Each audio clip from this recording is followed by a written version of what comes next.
All right. So hi again. Hi, everyone. A very good morning to all of you. I'm Ankita, along with my colleague Ram, for a great storytelling session. I'm sure you all are geared up with full energy after your breakfast to attend this episode by Subinder Khurana, Chief Architect at StoryProcess. He will be presenting an interesting session on how to breathe sales, how to breathe life into your sales pitch, how to weave a simple story that communicates your proposition. You can ask questions anytime during the session. It will be catered, like most of the question we'll try to answer at the end. Also, please do not forget to leave your feedback to help me better my future sessions. Welcome, Subinder, and over to you. Subinder, you're on mute. Okay. Hi. Thank you, Ankita. Welcome, everyone.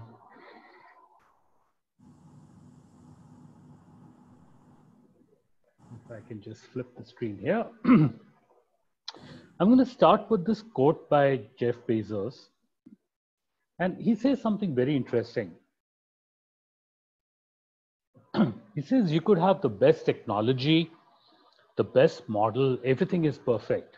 But if your storytelling isn't amazing, it won't matter. But that's a very bold statement, right? What the hell does he mean? But before we get into why storytelling is important, or how do you write stories, let me just show you what a great story looks like. Okay? And this is one kind of a story. I just want to, we will see other kinds of stories later on, but one kind of a story about a tech product. Grayson was our first child. We thought maybe something was a little bit off pretty early. We were told the wait lists for diagnosis with autism are really long, and I think they've only gotten worse from friends that I've talked to now. The computer can see things that the human eye simply can't see.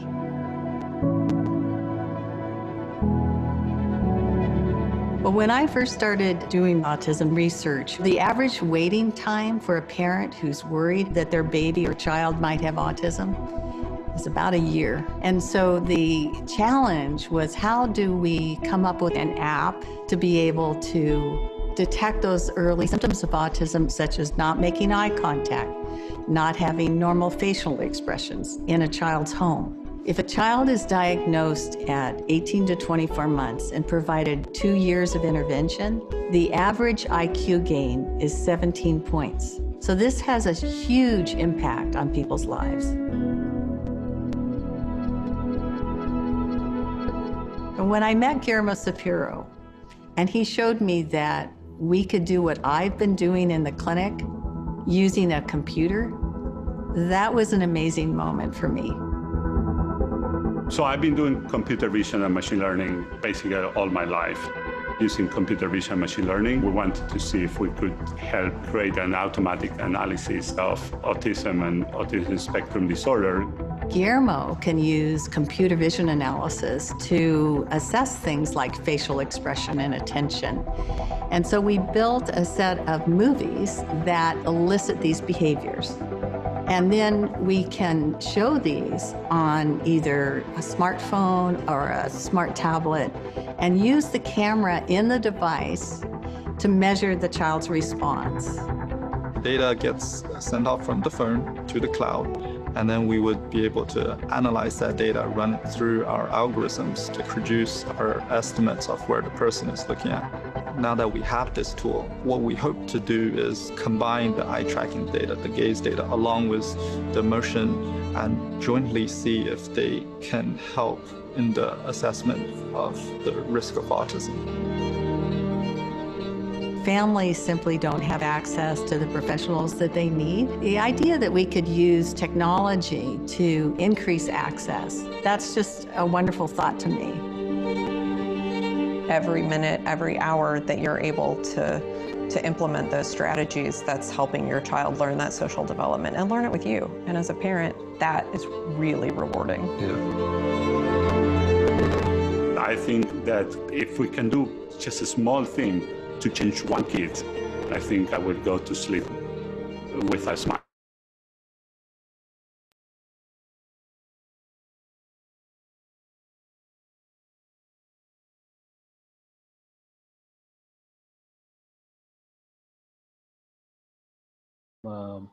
Nice story there, right? Now, if we look at another one, just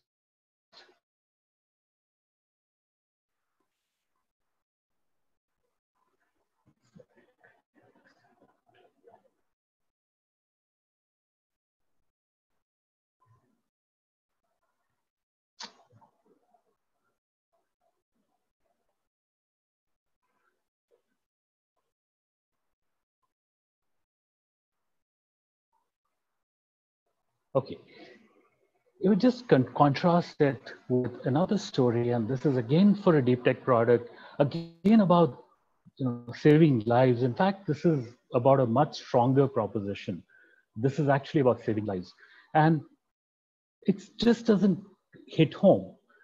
So watch it, and then I'll talk to you the other side of it.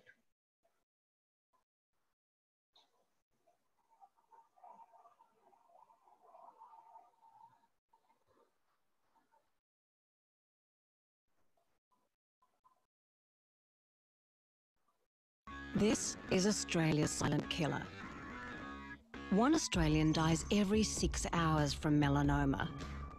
Tragically, clinicians can only diagnose it at about 60% accuracy with the naked eye. They needed help. But when melanoma is hard to detect, how do you fight it? You don't. You outthink it. Hello, my name is Watson. Meet IBM Watson, dubbed the smartest machine on Earth. Watson understands, reasons and learns just like humans, only on a massive scale and at high speed. But Watson needed data. We invented the Watson Smart Mirror, a simple, augmented reality skin check. Every face was examined by our machine learning algorithms and built-in UV camera to determine their sunburn risk in today's weather conditions. Those considered high risk were immediately referred to an on-site skin specialist who took high-resolution photographs of each suspicious mole. These images are helping train Watson to detect variations in colour, border, symmetry, network, similarity and score. For those who couldn't meet Watson in person, a social media campaign drove Australians nationwide to share their melanoma stories. Local celebrities kick-started conversation. I cut from the top of my nose down to the base of my chin. Every tweet, post and photo helped our understanding of melanoma. With all this new data, Watson is now helping researchers work to boost detection accuracy from 60% with the naked eye to 91%. If I'd met Watson at Bondi, the men never have found this suspicious mole and they'll probably still be carrying it around. I hope to help more Australians like Ian. So together, we can finally outthink melanoma. Catch you later, mate. Now you notice this one is actually about saving lives, right? It's about skin cancer. But somehow it doesn't make the kind of impact that the first one did. And what I hope to show you today is not only how do you build good stories, right?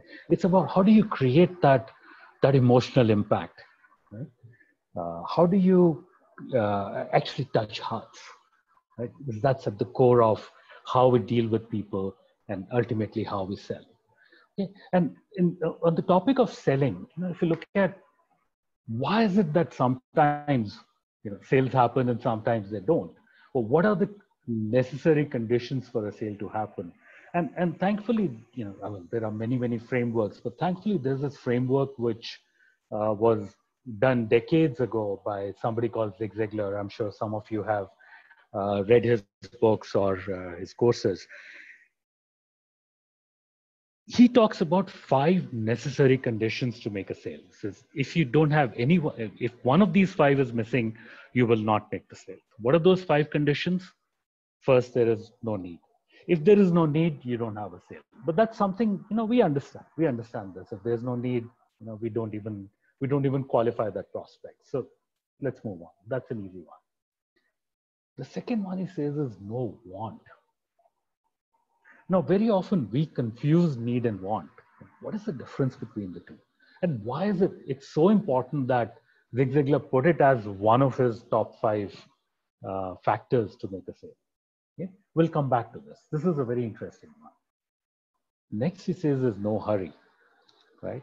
Urgency. And anybody who's sold for a living, anybody who's run a business understands this. We don't have that sense of urgency. The sale gets pushed to next month, next quarter, and so on, right? We don't have urgency, we have a problem. How do we create that urgency? Right? No money. Well, we understand this one. If they don't have a budget, if they don't have the ability to pay, well, I won't go selling a Ferrari to somebody who can't afford it. So what's the point, right?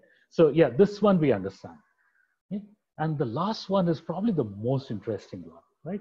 But just coming back to these 4 critical factors, we understand no need, we understand no money, right? We use that in our qualification process. But what about no want and no hurry? Those are very difficult ones, right? And the 5th one is, the first time I saw it, my jaw dropped. No trust. When somebody doesn't trust you, the sale won't happen regardless of everything else. And the funny thing about trust is, it's not even something that you can find out. If somebody doesn't want your product, they'll probably tell you, right?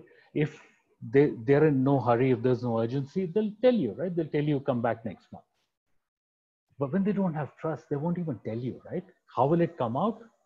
It'll come out in weird objections. When you say, well, everything, I've given you this information before. Why are you asking for this again? Well, chances are that they're trying to build trust and that's where the deficit is. So when we look at all these factors, right? What it means is, if you cannot create want and if you cannot create trust, the sale won't happen. We've all experienced this, right? Well, now we all know where need comes from. Need is very logical, right? I either need something or I don't. Where does want come from?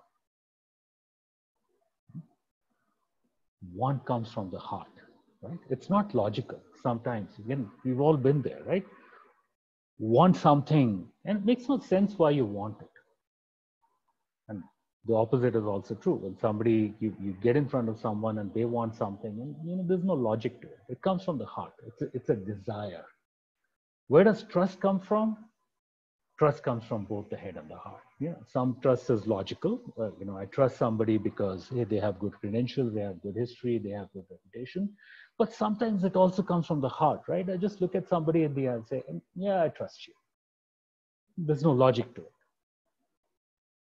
So what's happening here is, you'll notice, need, we are very good at assessing. Want, we have no clue. Like in a lot of other things in life, when it comes to matters of the heart, we get trapped. And you cannot make good sales unless you know how to touch their hearts. This is a theme which will keep coming back to again and again. Right? So how do you appeal to their hearts? I'll tell you what I used to do. Try to dazzle them with logic. Have you caught yourself doing this? If they say, yeah, but I'm not fully convinced, you say, I'll give you more data. I'll give you more reasons to buy. Does that ever work? No, because you're addressing the wrong point. You're trying to, trying to address their brain, which is already convinced, but their heart is not. And how do you reach their heart? That's where stories come in. That's why we're talking today. Stories are a direct channel to the heart. Okay? And so today, what I hope you will learn is not only this point, you will see this in action, but you will learn how to do it. You will even get to do it with your own presentation. But if you're struggling to sell, it's likely because you're not touching hearts. You're not winning hearts. Okay? And you've heard this before, right? Facts tell, stories sell, because stories touch hearts. You have to get their hearts before you can sell. Okay? And a question I get asked very often is, does storytelling matter for technology, and especially for enterprise technology? Okay, you don't have to take my word for it. Let's hear it from Vinod Khosla. And if you don't know who he is, please look him up. If it comes to enterprise tech, you can't find a better example. Of doing something large. Probably the thing that entrepreneurs miss the most is after you have the facts on your side, it's not good enough. You have to do storytelling. As you've heard it from the horse's mouth. Let me unpack that statement for you. He said three very important things in there. The first thing he said is, this is the thing that entrepreneurs probably miss the most. And I'm going to expand that to say all tech sales professionals. In fact, all tech professionals, because ultimately you're in sales somehow or the other. If you're a product manager, you're still selling your ideas. If you're a dev manager, you're still selling your ideas. So this is the thing that we in the tech profession miss the most. Second thing he said is, once you have the facts on your side, so none of what I'm going to tell you today means you don't need the facts on your side. You still need hard logic, hard data, good technology, a good product. If you don't have that, it's not going to help you. Okay. But the third most important thing is, it's not good enough. You need to do storytelling. Okay. So we know storytelling is the key, right? We've heard it from multiple quarters now. But if you're building products, you already do user stories, right? And even if you're convinced about stories, what is missing? What is storytelling? Right? How do I do this? Okay. Now, some people are naturally talented, naturally gifted storytellers. What about the rest of us? People like you and me. Okay. How can you win customer love? Okay. You have to be able to tell stories, right?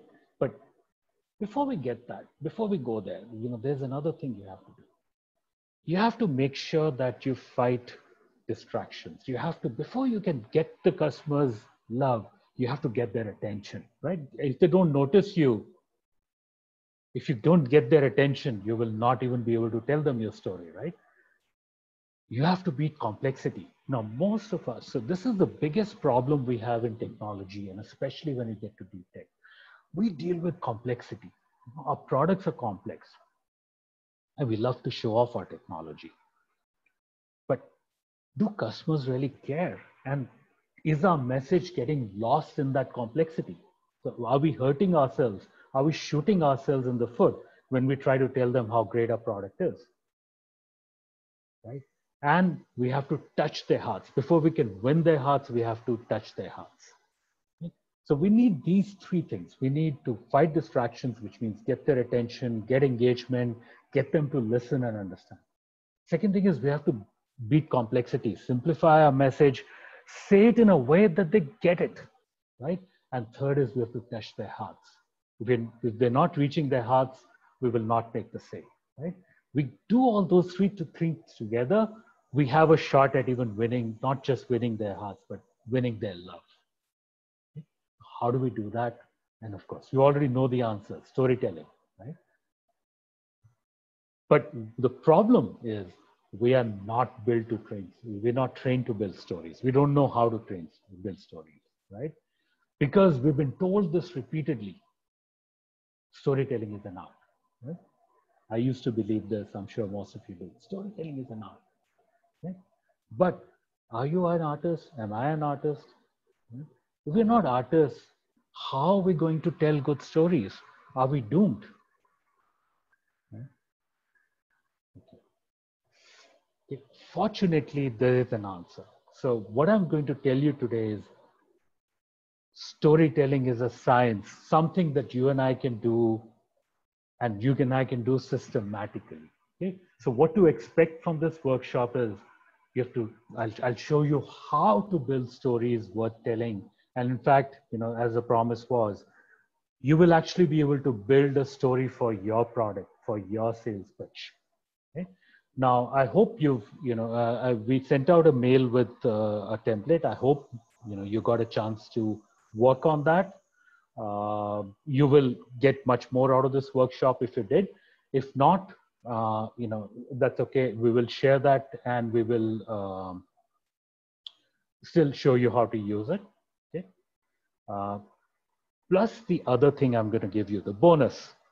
You will hear from 2 mega stars, one a Hollywood star, one a Bollywood star.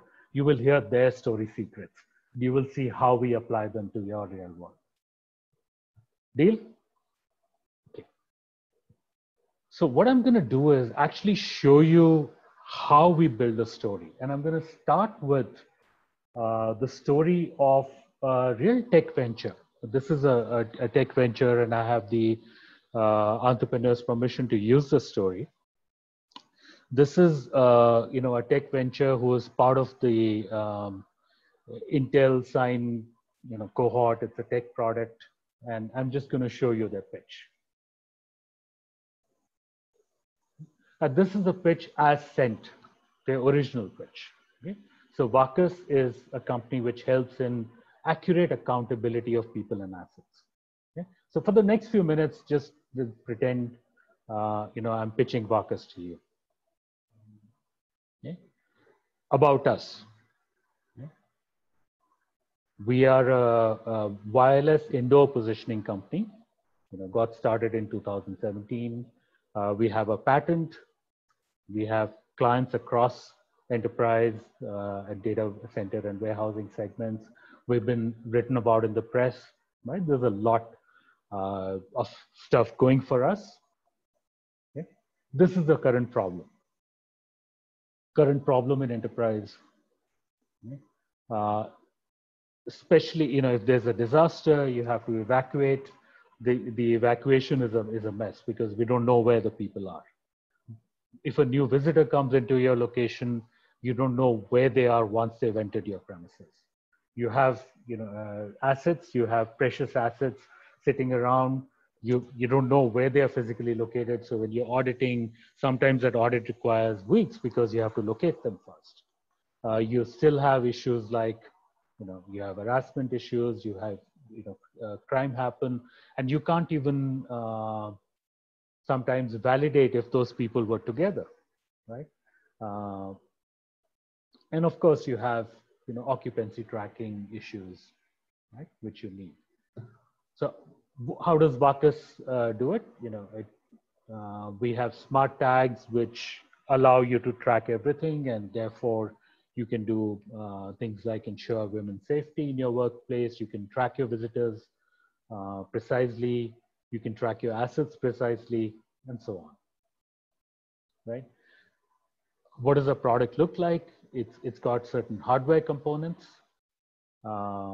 which help you do accurate indoor tracking, and then of course it's got software components as well, and you can map the area internally very, very precisely. And here's our network architecture. I'm moving through because this is we want to get into the storytelling, not so much into the product here. Okay, and this is our USP. The kind of applications we can do, right? More applications. So there's a lot of stuff you can do with our product. Many, many benefits of using the product, right? The kind of companies we're working with today. Okay. Great. Now, 2 questions. Does this sort of look like the kind of decks we build? And the second question is, what's wrong with this thing? What's missing? Okay. And especially going back to the original question we threw, how is it touching hearts? How is it getting somebody's attention? Now, what I'm going to do is take you through the process of building a story from this deck. Okay? We will use a very structured, templatized, step-by-step process that you can use. In fact, you should be using it for your own deck, as you should follow along. But before we go there, there is some theory you have to learn, right? So I'm going to show you a little bit of underlying theory, and then we will see how to apply it to this. So I'm going to start with, all stories have an underlying structure. Okay, take that word all with a pinch of salt. Let's say 90% of the stories out there have this underlying structure. Okay, and a story has an arc, which is like an emotional roller coaster. So like we said, stories is about heart, it's about emotions. What you do with stories is you take your audience on an emotional roller coaster. Okay? Now, when I talk about an underlying structure, it's that just like with a roller coaster, you can't be random. So, if you took somebody on a roller coaster and you were quite random about when you put them up, when you put them down, right? When you twisted them around, it won't make a fun ride, right? What makes a great ride is there's a lot of science to that roller coaster. Similarly, there's a lot of science to that stories and the emotional roller coaster that you take your audience on. Okay? So the twists and turns cannot be random. There is a big science to it. And that's what a story arc is. A story arc is, for want of a better word, it's a design pattern for twists and turns in a story. And if you follow that design pattern, you will get great engagement with your audience. Okay? There's a beautiful science to this. Okay? And just like when you're building music, right? The same notes can build a beautiful symphony, and you can build noise. It's the same, it's the same sa re ga ma pa do re mi fa so. It's the same notes. Same thing in stories. You have the same set of notes. You put them in the right kind of structure, you get music. You put them in the wrong kind of structure, you get noise. Okay? So how do you figure out what is the right structure to build a symphony of emotions? Okay? And that's what I'm going to tell you right now. You ready for it? The essential elements of a story arc. So a story arc needs to have certain essential elements which help you get to that right point. Remember that the things we're trying to do, we're trying to get attention, we're trying to engage attention and hold it. We're trying to change their emotions, and we're trying to help them get fall in love. We try to get them, feeling really good about your product and be inspired to take action at the end. Isn't that what we want? Well, that's what you do with a story. Okay. This is, guys, my IP. It took a long time to develop, a lot of research, and I'm just giving it to you. This is what a story arc looks like. Okay. And let's not tell you. I'm going to show you how this works. Okay. So I'm going to show you with. Before we go there, let me just show you with. How, let's say, a familiar story works. And then we will actually see it in technology marketing stories. And then we will use it in your own deck. So let's go to a common story. I'm going to take a very simple, almost a stupid story. Everybody here would have watched a James Bond movie, right? And these are so stupid, so predictable, and yet so much fun, right? You start watching it, you can't look away. It keeps you hooked to the end, even though you know what's going to happen. You know he's going to come out alive. How do these stories start? They start with a hook at the beginning. The hook is, you see that action sequence at the beginning of the movie, before even the numbering, before even the titles, right? And it's he's jumping out of planes, he's or jumping into planes, and he's blowing stuff up, and right, and just 60, 90 seconds, and you're just glued, right? That's the hook. Next is you have that oh shit moment. This happens about probably 3 minutes into the movie, 2 minutes into the movie. He walks into M's office, and there's this evil villain who's ready to take over the world. It's a life or death situation, right? Big stakes, and he's given a mission, right? Stakes have to be big always, and off he goes. And in the first few minutes, he's killing a few villains, he's breaking in, That's the tease, because pretty soon what's going to happen is things are going to start looking bad, because the girl gets trapped and then he gets trapped, and about 25 minutes into the movie, he's trapped into, that all is lost moment. He's trapped somewhere. He's about to be killed, right? There's this big saw coming in who's going to cut him in half, or some shark is going to eat him up. And of course, all the villains are conveniently out of the room. And then what happens, right? That's an all in is lost moment when if he's going to die and the villain's going to win, it's going to be the end of the world, right? And then what happens? He pulls out this little amazing gadget from his pocket, right? Maybe this laser thing, or maybe he twists his watch and he's able to cut through some ropes. Now, in your stories, what is that little gadget? That's got to be your product, right? That's got to be the features of the what your product can do to him. So the savior comes in after the hero is about to die. All is lost, right? And then he escapes, right? And things start to look up.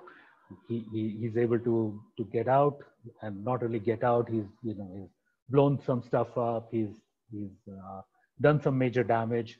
But that's not the end of it, right? Because around that time, once he's out completely, things are looking up, but it's not over, because the villain is still there. They still have their evil plan, right?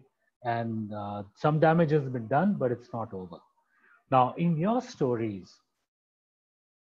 that is like you having sold the core proposition. But at this stage, there are more hurdles to be won, right? So in your stories, what are those hurdles? But those are hurdles like, well, I still need to integrate it into my offering, right? There is still some onboarding challenges, right? Maybe some other people have to be convinced. So there are some more challenges. You win the big challenge after that all is lost moment, but there are some more challenges to be won. Now, one big blunder which a lot of techies do is they start talking about things like, oh, my product is so easy to use right at the beginning. Right? Well, easy to use is a secondary challenge.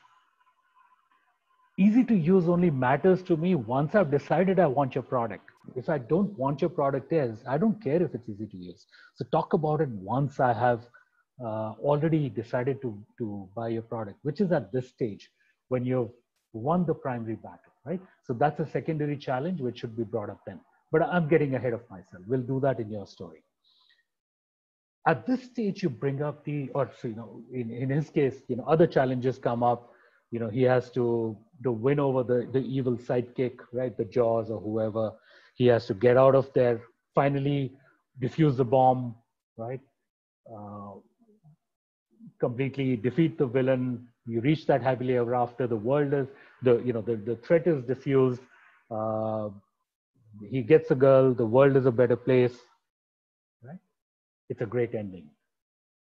How do we make sure our stories look like this? Right? And this guy has no content. These are empty stories. We have real content. Won't it create amazing stories? Yes, it will. And let's look at one of them. How a great story looks.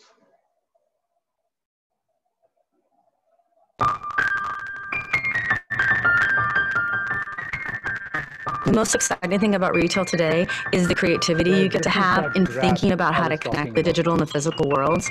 And what's that exciting place where it's seamless? The customer is the customer. They don't care if they're shopping in a store or the web or calling you on the phone. They are the same person. And it's really important that you know that. We're all about helping consumers create a space that is enjoyable. It's a reflection of who they are.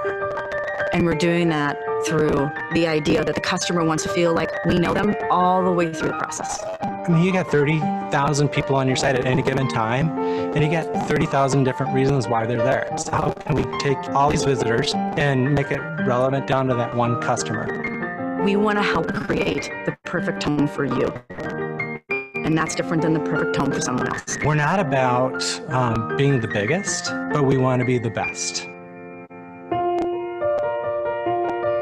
The Salesforce Marketing Cloud has allowed us to take that connection you have in a brick and mortar store and apply it to a digital world, and that's just the magic. It's so fun to do. Every Monday morning, it's predicting what we should deliver to our consumer based on their behavior. All of the email programs are sent out by the Marketing Cloud without us ever thinking about it. That's the beautiful thing about Salesforce. We're no longer saying, hey, I'll create a list and I'm going to send it to these people. We're letting the data decide that for us. Our entire database of customers and their purchasing decisions are being funneled into that.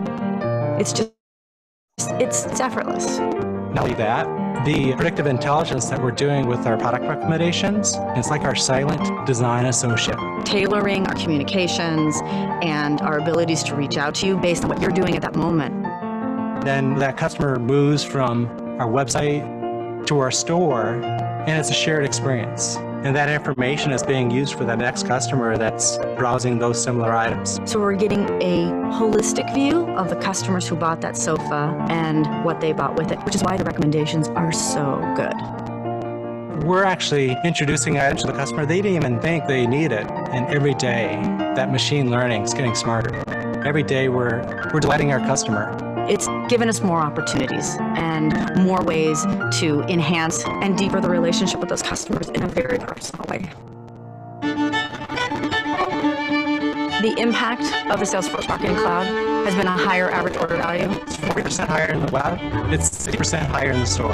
The first day, people were buying things direct and we're like, what? They're doing that? They're walking in the store already anticipating that they're going to buy that sofa and that lamp. So they're really completing that space. The data just keeps getting better and better, and the results just keep getting better and better. Our conversions are up like 600%. The numbers don't lie. It's a marketing tool. We can't do that. It's almost unbelievable. The success is doing this. Our ROI is pushing 2,800%. 2,800%. I mean, that's phenomenal. It just works. It just works. We wouldn't be able to do any of that unless we had the Salesforce Marketing Cloud in place. Although we want to monetize and have ROI, the more important piece to us is that our customers are getting the best possible information. We know you do the right thing, the sales don't.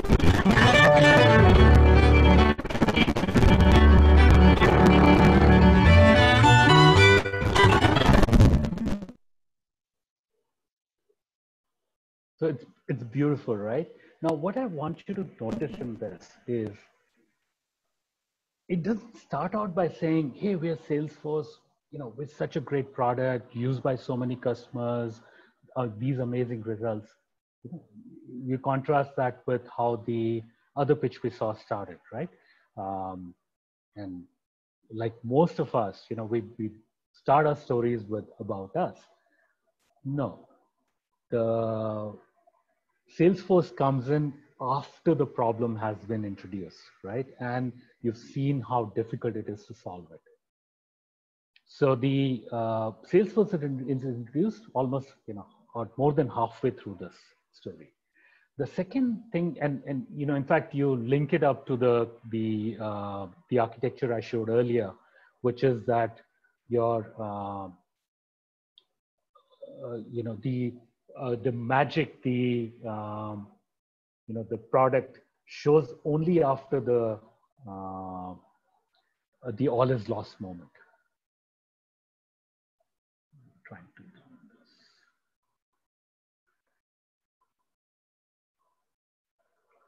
Okay, now, sorry, just give me a second.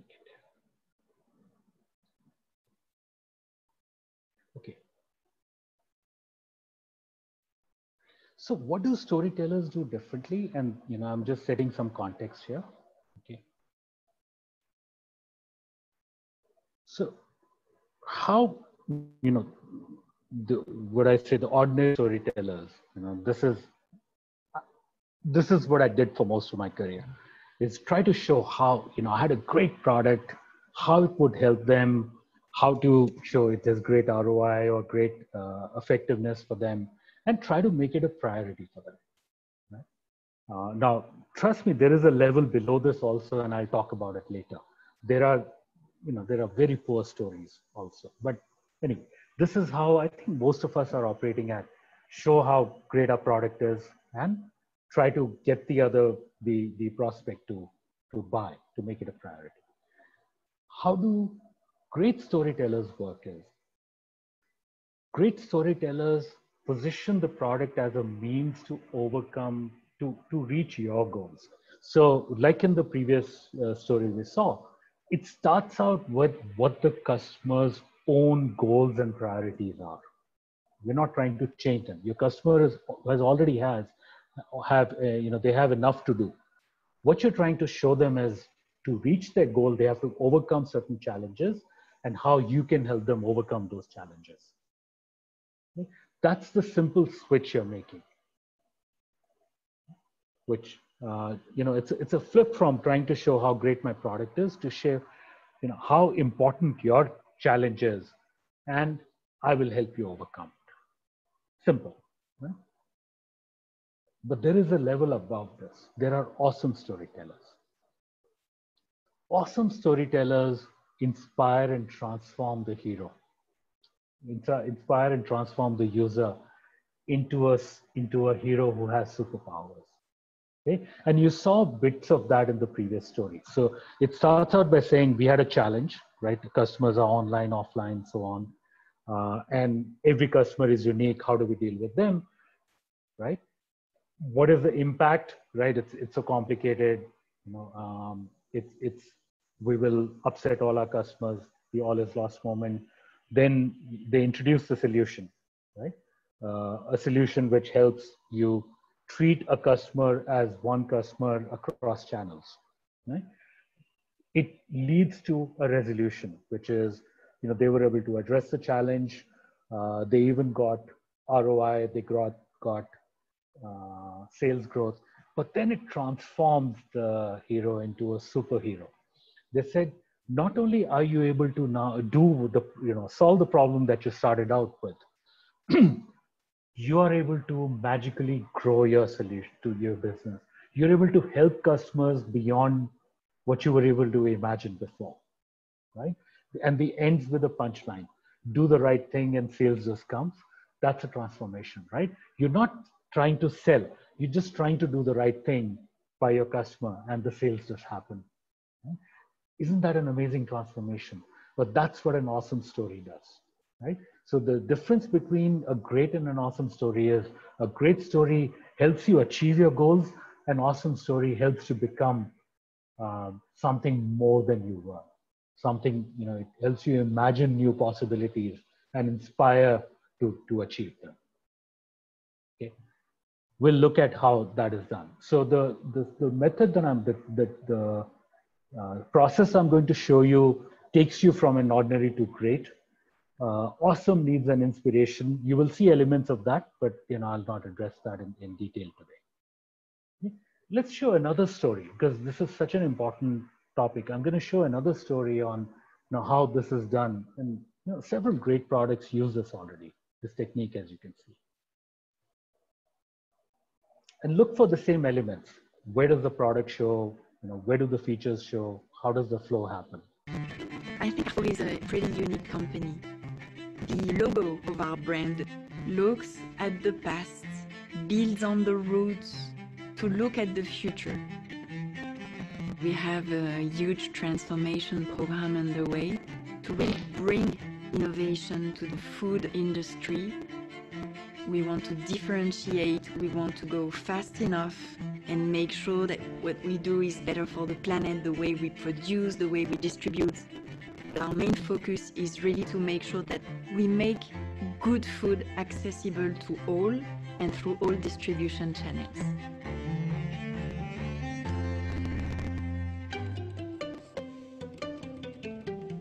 The depth of the change that is underway is such that it's gonna take a whole company to make that change possible.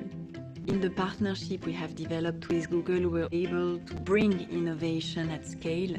We have rolled out G Suite across 140,000 employees. We're really trying to inject innovation, agility, extra collaboration, and we are very proud of the speed with which we are driving change.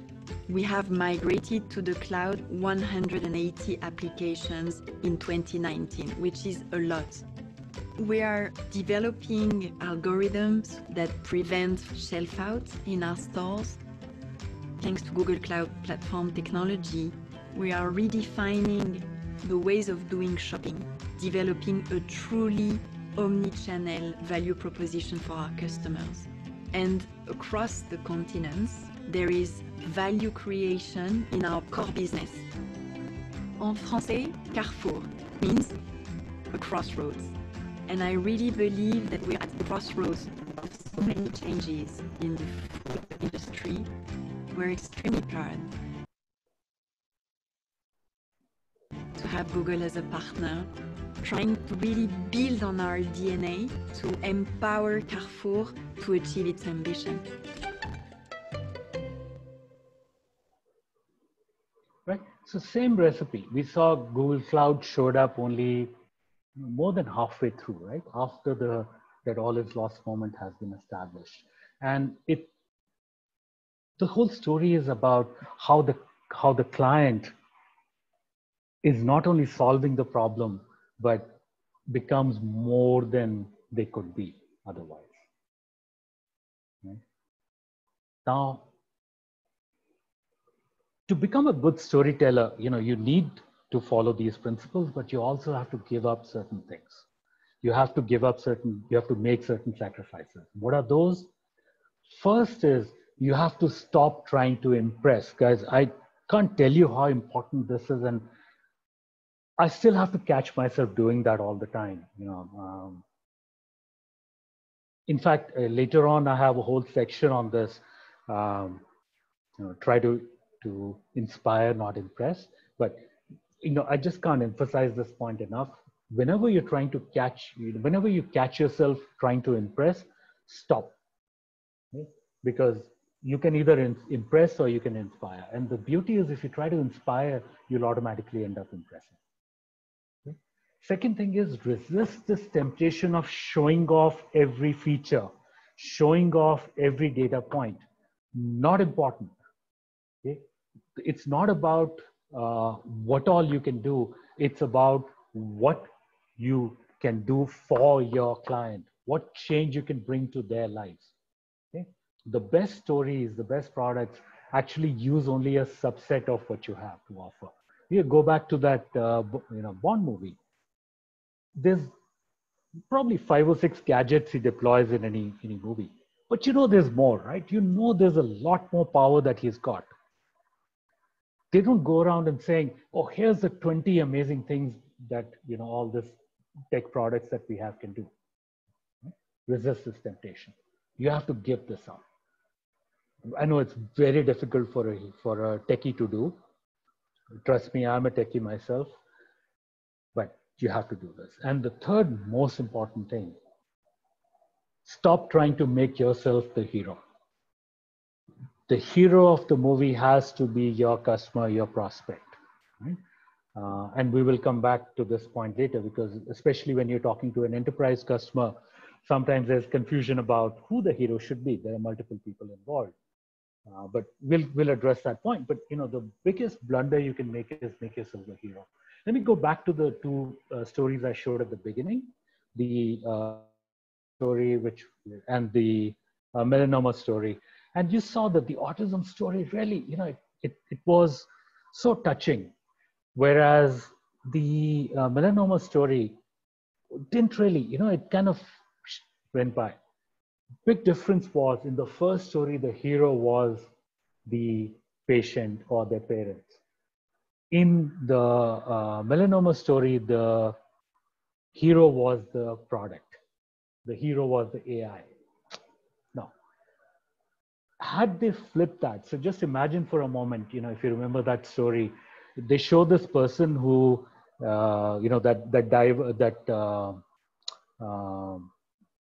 a surfer who had a skin cancer, and they showed that person at the end. If they'd made him the hero, how his life changed because of this, it would have been a completely different story, right? So don't make the product or your company the hero, make the customer the hero, right? Sacrifices, give these up. Okay? Let me show you another story that we recently built for Omnivore. This is a venture fund where I'm affiliated. And we're talking about how how technology is going to change the future of farming. It's an amazing story, but I'll let you watch it. Make agriculture more sustainable and eco-friendly.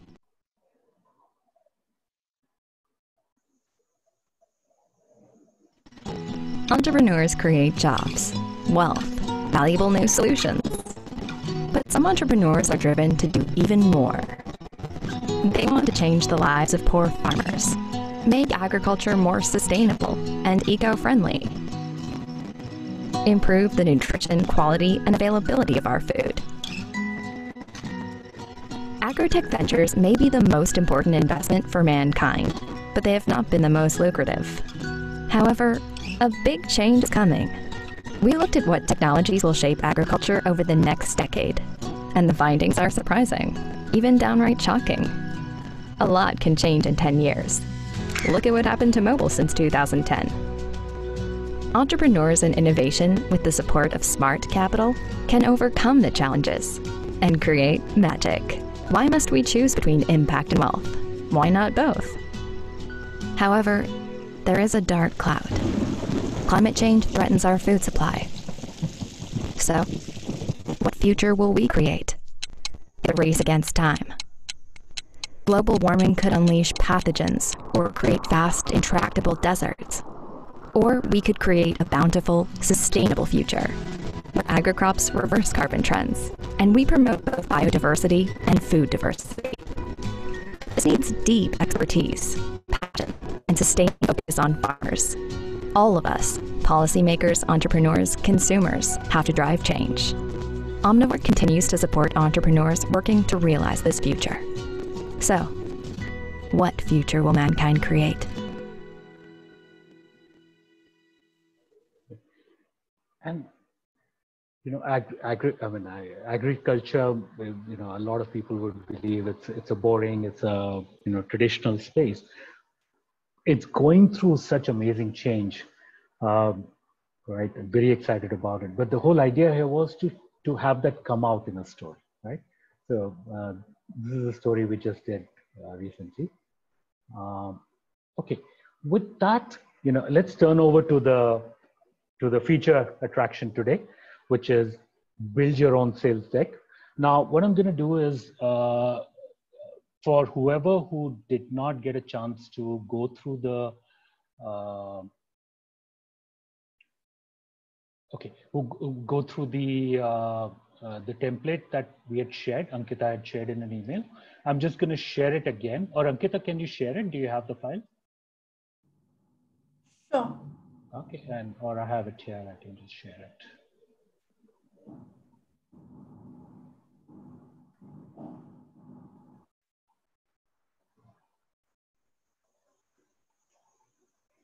Subinder, I have the attachment with Yeah, me. the attachment only. That PDF file. Let's see, can I share it?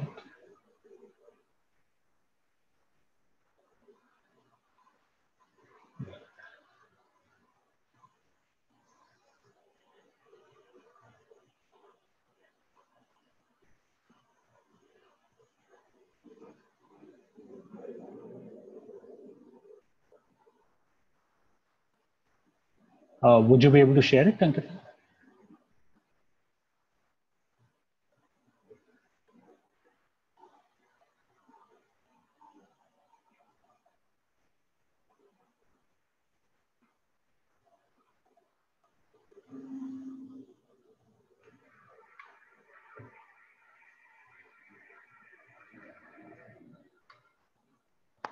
Yeah, Ankita? Just a second, Subinder, just a moment. I'm just sharing. Sure.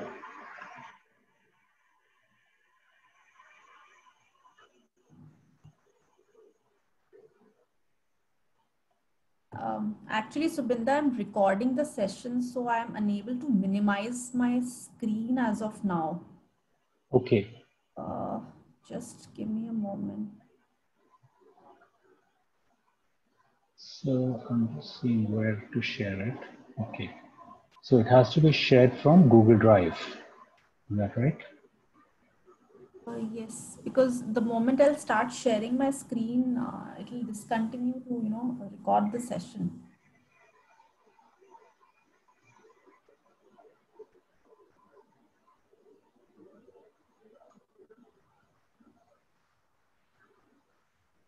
All right. Is this my screen now? Yes.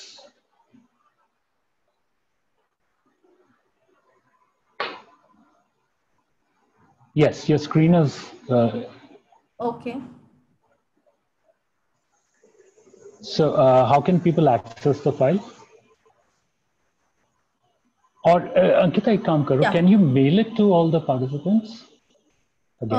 Subinder, it will take some time because To mail it. yeah, because I have sent to the ones who have registered by the weekend. Okay. Few of them who have registered in a day or two. That's fine. So how can we get it to everybody right now? Do you have a link to it? Can you upload it on the Google Drive, and shall we share the screen? Okay.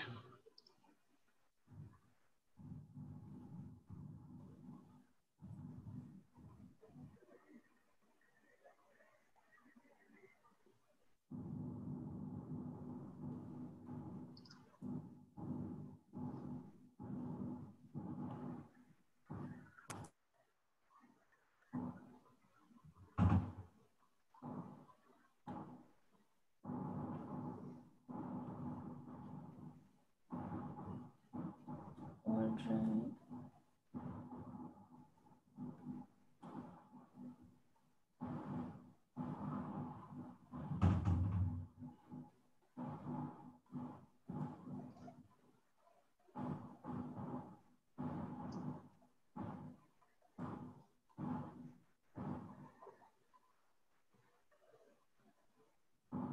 Can't I see it over here?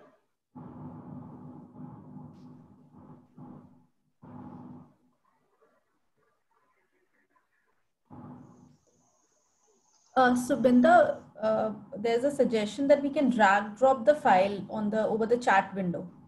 I can do that. Okay. I am unable to do that because I'm unable to again, That's fine. Let me just do it here. So I have to open up chat. Okay. Yes, it's yeah. Just drag drop the file there.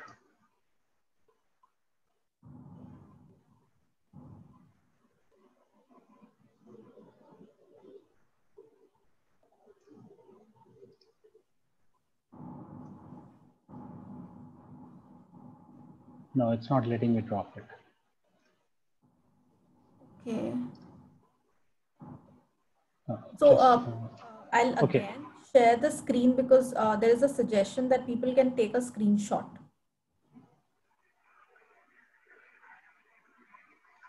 Can you?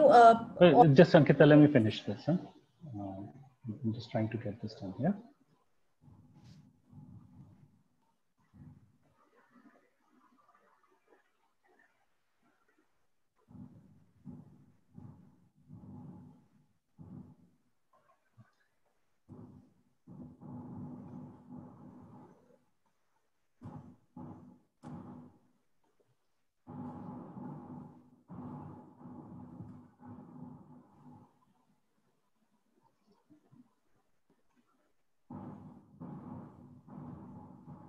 Okay, I'm just sharing it right now, and I'll give you the link.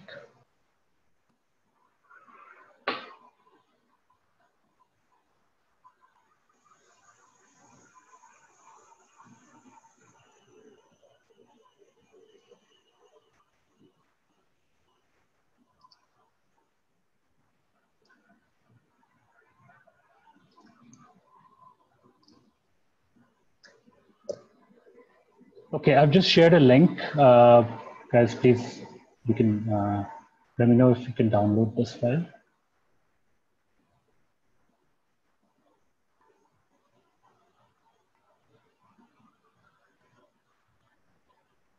Okay, excellent, thanks. So I'm gonna switch back to the presentation.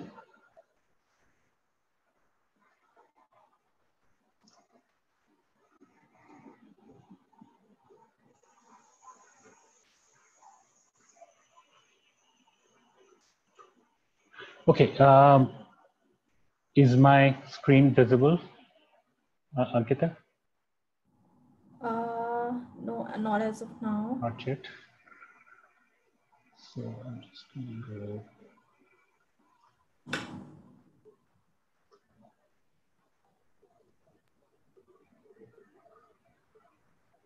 Yes, now it is, Subinder. Okay, good. So okay, so guys, you have the template as you're opening it up. Basically, you know, this is all the questions you have on that template. Okay, and I've highlighted a few of them because those are the ones we will focus on for the story building. But just I'll spend a minute on what this template is. It helps you capture your your customer and the offering and what it does for them, right? So most cases you should already have these answers, right? You should be able to fill this in very, very quickly. And if you actually struggle to fill in something, that should tell you something. That should tell you that there are gaps in your understanding. So the sharper you can answer these questions, the better your story will come out to be, right? So that's the step number one, is to fill in this form.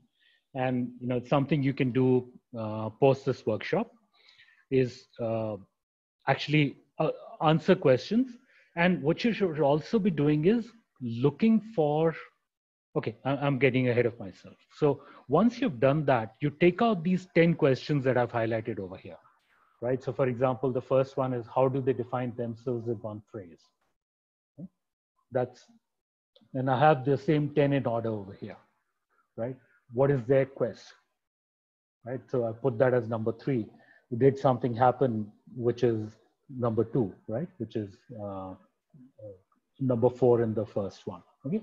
So basically we've taken some of those questions out from the template and collected them in one place. These are the 10 questions, the 10 essential questions which will help you build the basic story. Okay. Now what we will do is, I'm going to show you I promised you 2 big stars, a Bollywood star and a Hollywood star. I'm going to show you the Hollywood star next, and we will have Will Smith tell you how to use these questions to build a story. Okay? I'm just kidding, but he will tell you something about these questions only. Okay? Let's watch.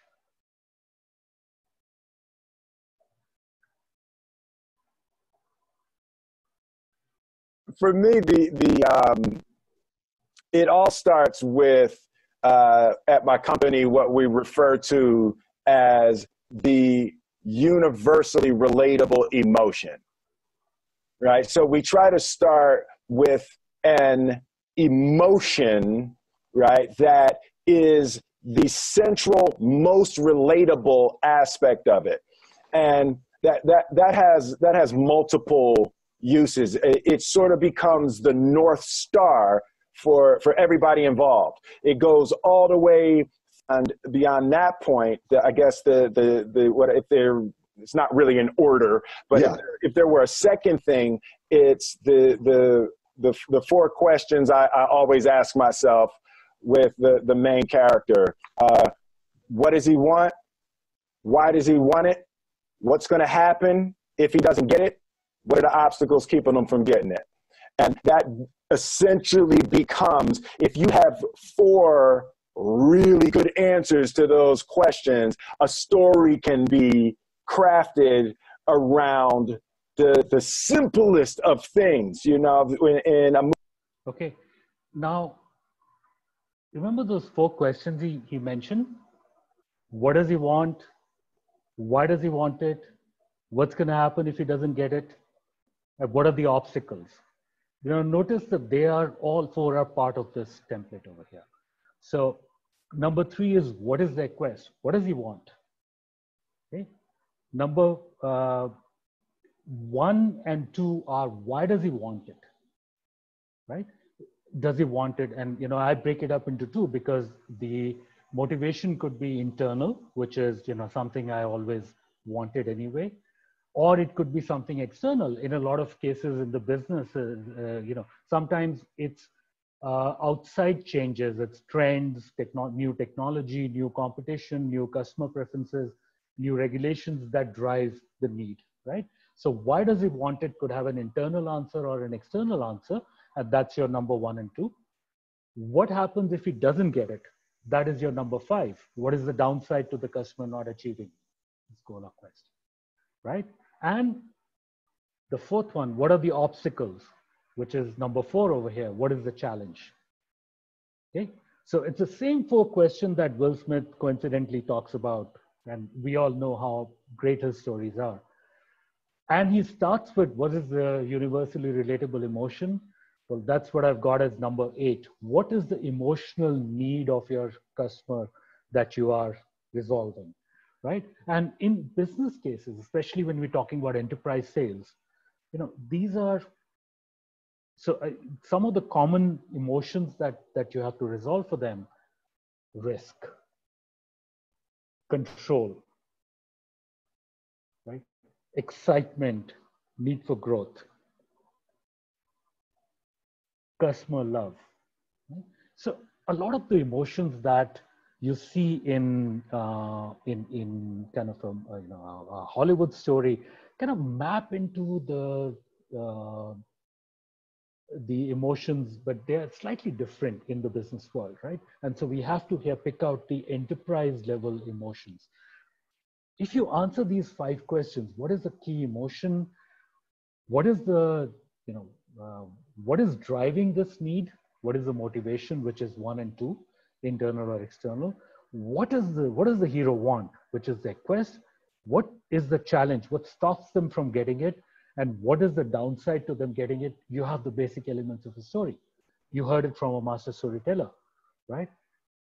And then you bring in your product at that point. So which is the number 6, number 7, and which is about, how does your product resolve that problem, right? Or give them new capabilities.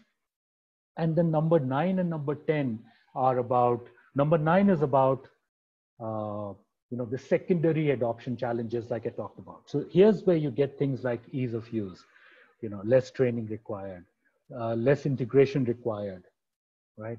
The onboarding. And the final question is about the happily ever after.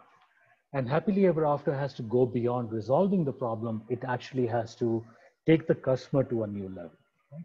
Again, you build the story in this format, like you heard from Will Smith, is you can then build a story around the simplest of subjects, even around something as boring as enterprise technologies.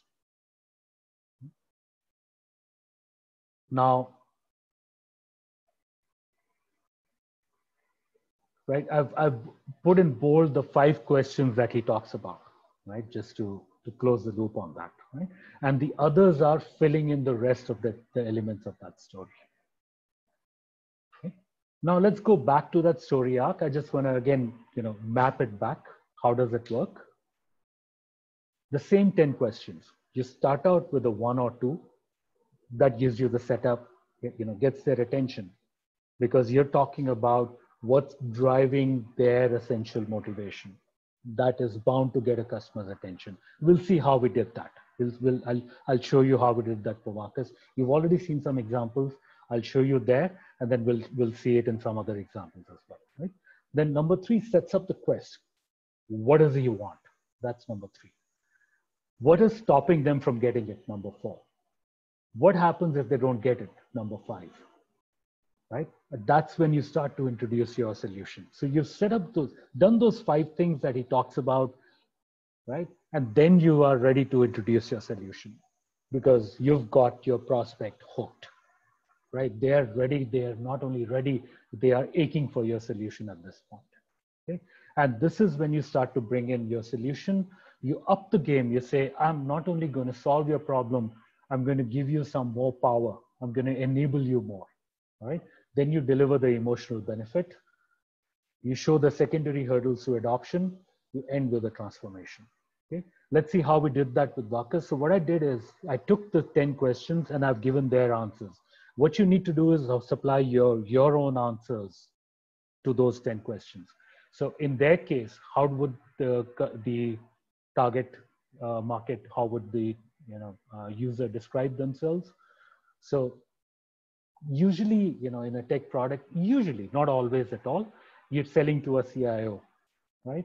Or sometimes to a CXO like a CMO, sometimes to a chief risk officer, sometimes like a COO.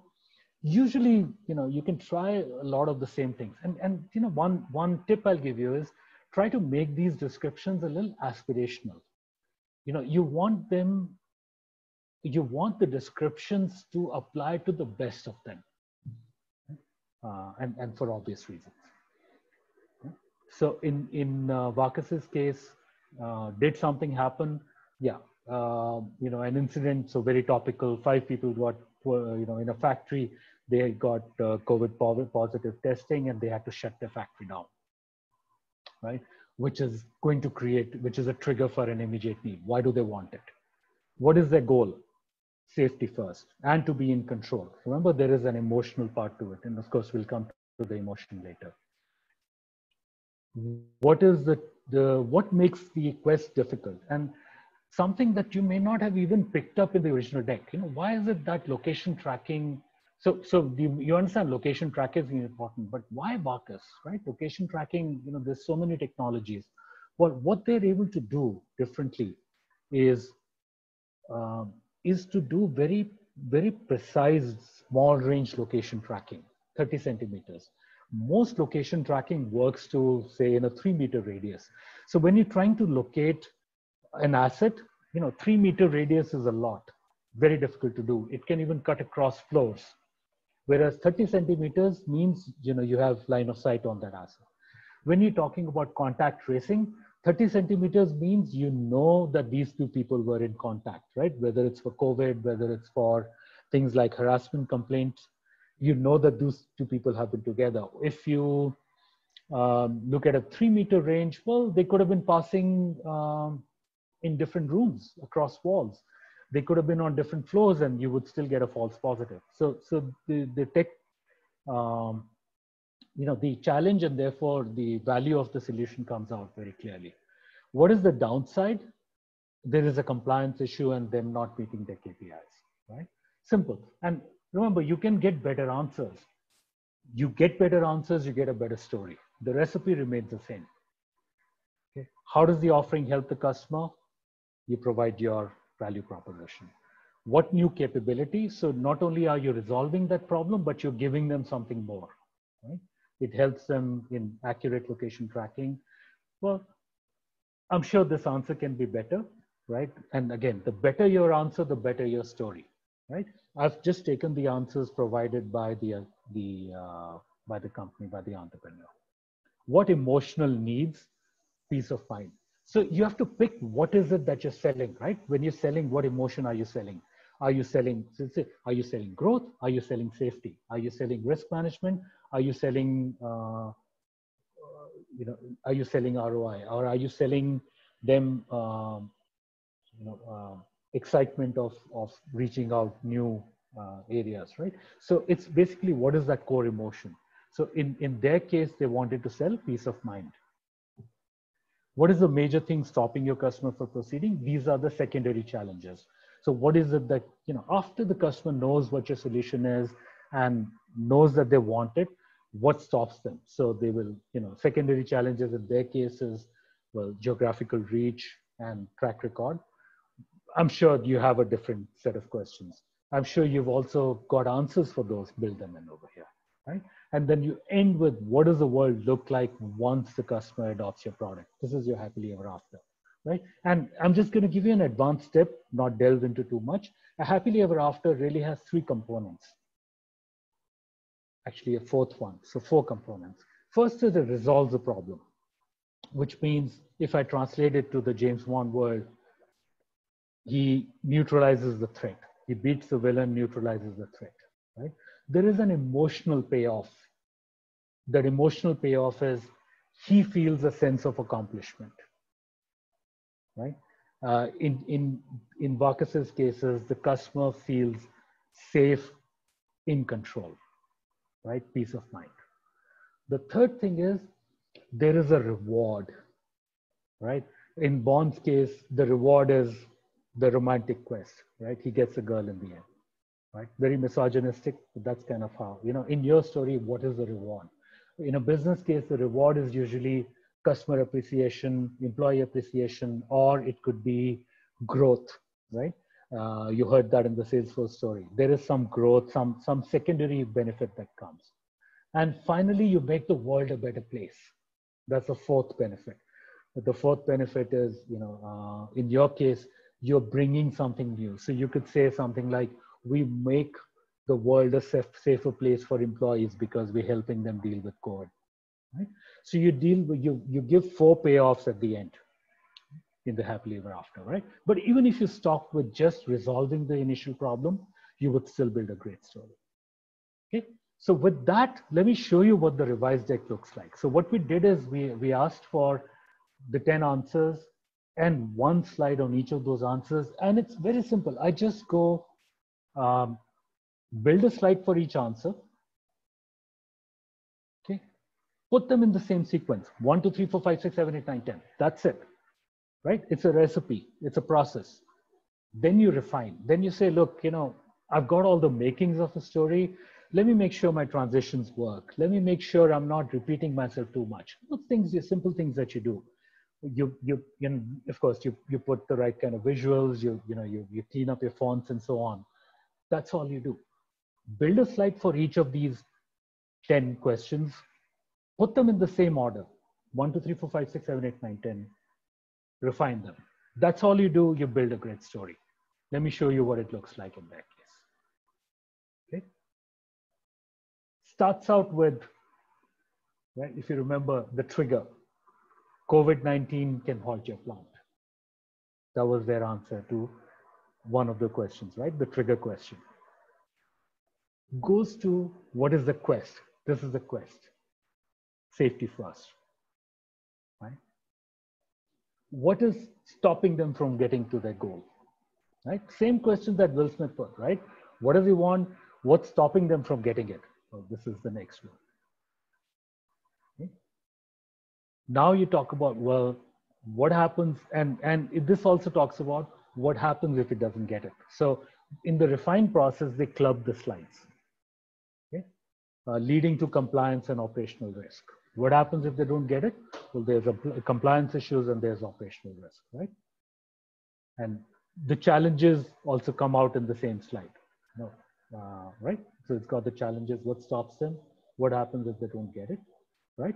And then you introduce your solution. And after that, it doesn't really matter. What you need to do is give them enough information for the user, for your prospect to believe it, right? Or have all the information for them to be able to move forward. Some solution highlights, some details of the technology. What does it do for them, right? And now we're talking about the secondary concerns, right? Secondary concern that the client had was, what about your track record and what about your geographical reach? So we said, let's address it head on. It's proven across clients and geographies, right? Address the question head on. We end with the happily ever after. Deploy Bacchus, get back in control, and right, you can get started within hours.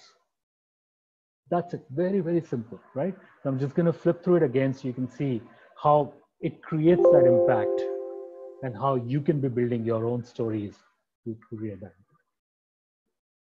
Get your attention. Lay out why you should be listening to me. What's stopping you from getting there? What is the pain? Right? I'm here to help you. Well, there's a lot of depth to my solution. It can give you, details of location of 30 centimeter accuracy through triangulation, right? Which gives very significant benefits, saves lives, saves time, saves money. It's proven, so all your major concerns are addressed. And I can get you started within hours and put you back in control. So you can go run your business peacefully. Okay, that's it. And then, of course, there's some appendix slides, right? So you saw how, in a very simple, structured way, you can build your own stories. And I would really urge you to do this, right? Because try to practice it today itself, because like all knowledge decays very, very quickly. Today, you'll be able to build it. By, in a couple of days, you may have forgotten most of this. We will also put this recording up, so you can go back and refer to some of this. Okay. But do it now because your knowledge will decay, but also do it now because your business needs this. Help your customers fall in love, okay, before your competitors do. Because, right? And in case you need more advanced help, we provide that. You can go to storyproc.com/contact. And you can reach us, and we will come back and talk to you. I do work with some companies in engagements to help them go from good to great.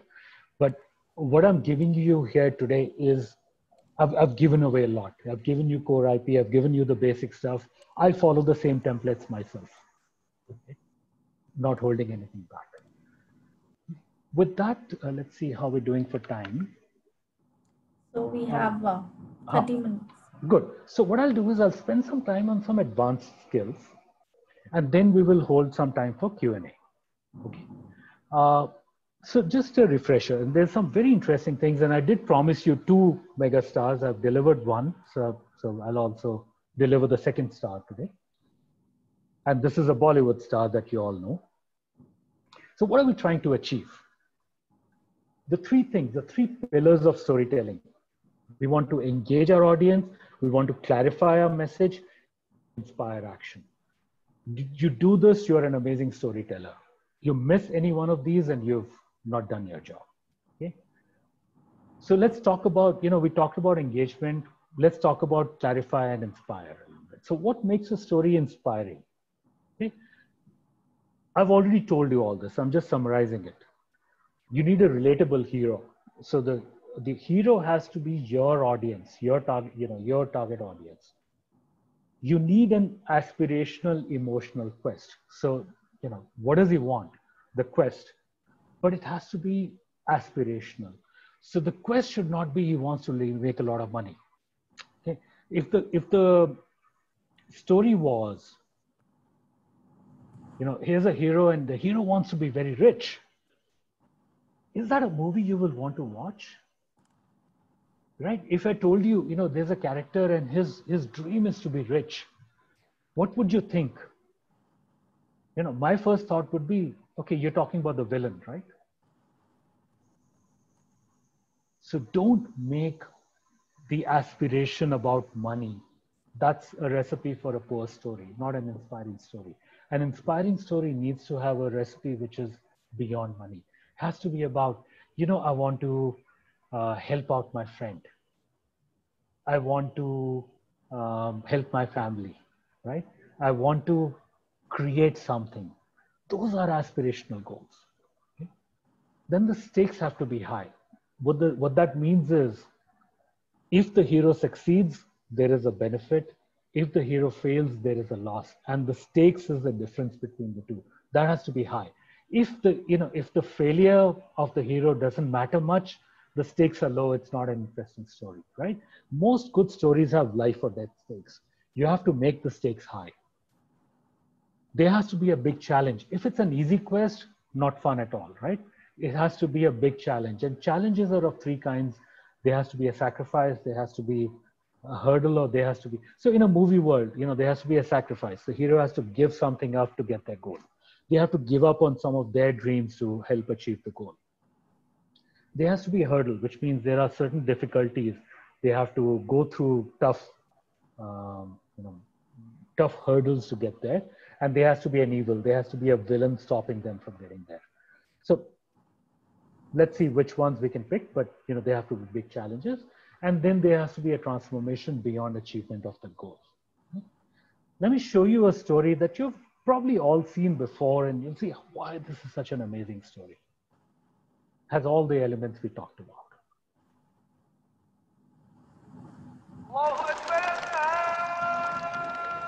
ये मैं, ये यूसुफ, लंगोटा यासी मेरा। लाहौर में हमारे घर के सामने एक बड़ा बाग था। उस बाग का गेट बाबा आदम के जमाने। रोज शाम को हमने वहाँ पतंगे उड़ानी और उसके बाद जाके यूसुफ की दुकान से झझरिया चुरा के खानी। झझरिया? और मेरा साहब नमस्ते।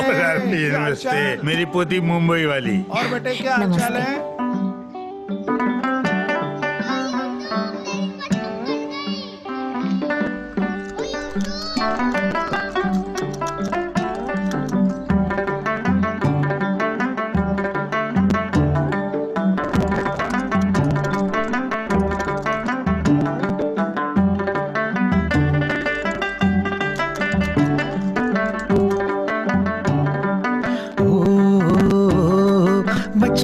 की तंग गली फिर से कूदे फांदे, छोटी छोटी मीठी चोरी गांठ लेके बांधे।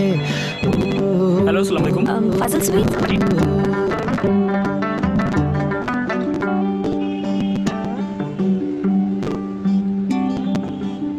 दादाजान, दिल्ली से किसी की कॉल है। Hello, Yusuf uncle? कौन? जी मैं सुमन बोल रही हूँ दिल्ली से, आपके बचपन के दोस्त बलदेव जी की पोती। याद है बचपन में आप दोनों झझरिया चुरा के खाते थे? बचपन की तंग गली फिर से कूदे फांदे, छोटी छोटी मीठी चोरी गांठ लेके बांधे। एक पतंग से उड़ता था परिंदों की तरह, परिंदों की तरह, परिंदों की तरह। एक दौर था मन मन मोर था, एक दौर था मन मन मोर था।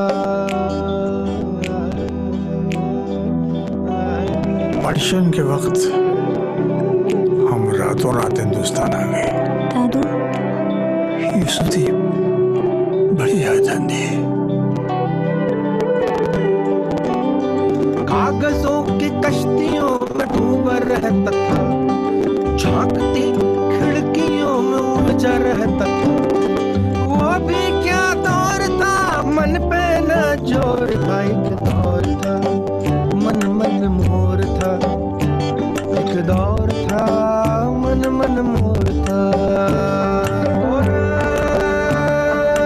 भैया थोड़ा जल्दी।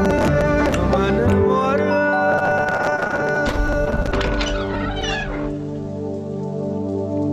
हाँ जी,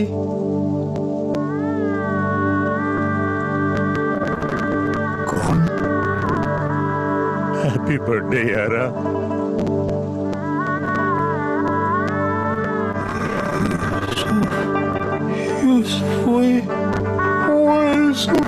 मेरे पल्लू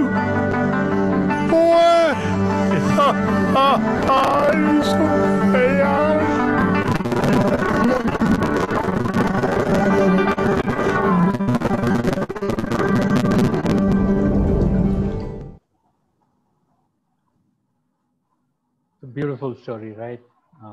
And they're talking about such a simple product. We're talking about search. Now, if search can create that kind of an emotional reaction, imagine the possibilities. Imagine what you can do with your technology, with your product. So, the one thing you've heard me say before in a different way, make it about the user, make it about and what they want to be. That is what creates inspiration. It's not about what you are or what your product is. And this is a very funny way of illustrating that principle. It's about the user. It's not about the product.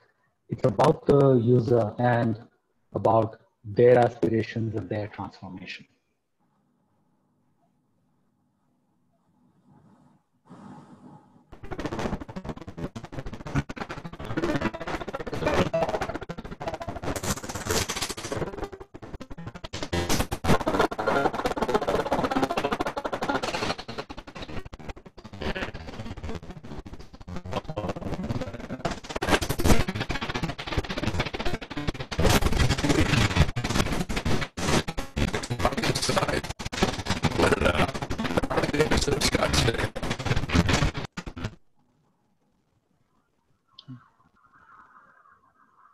No, nothing about the product in there, right? And still, so many people have told me, watch this, and immediately they want to think that they're looking for the next Harley store or the bike store.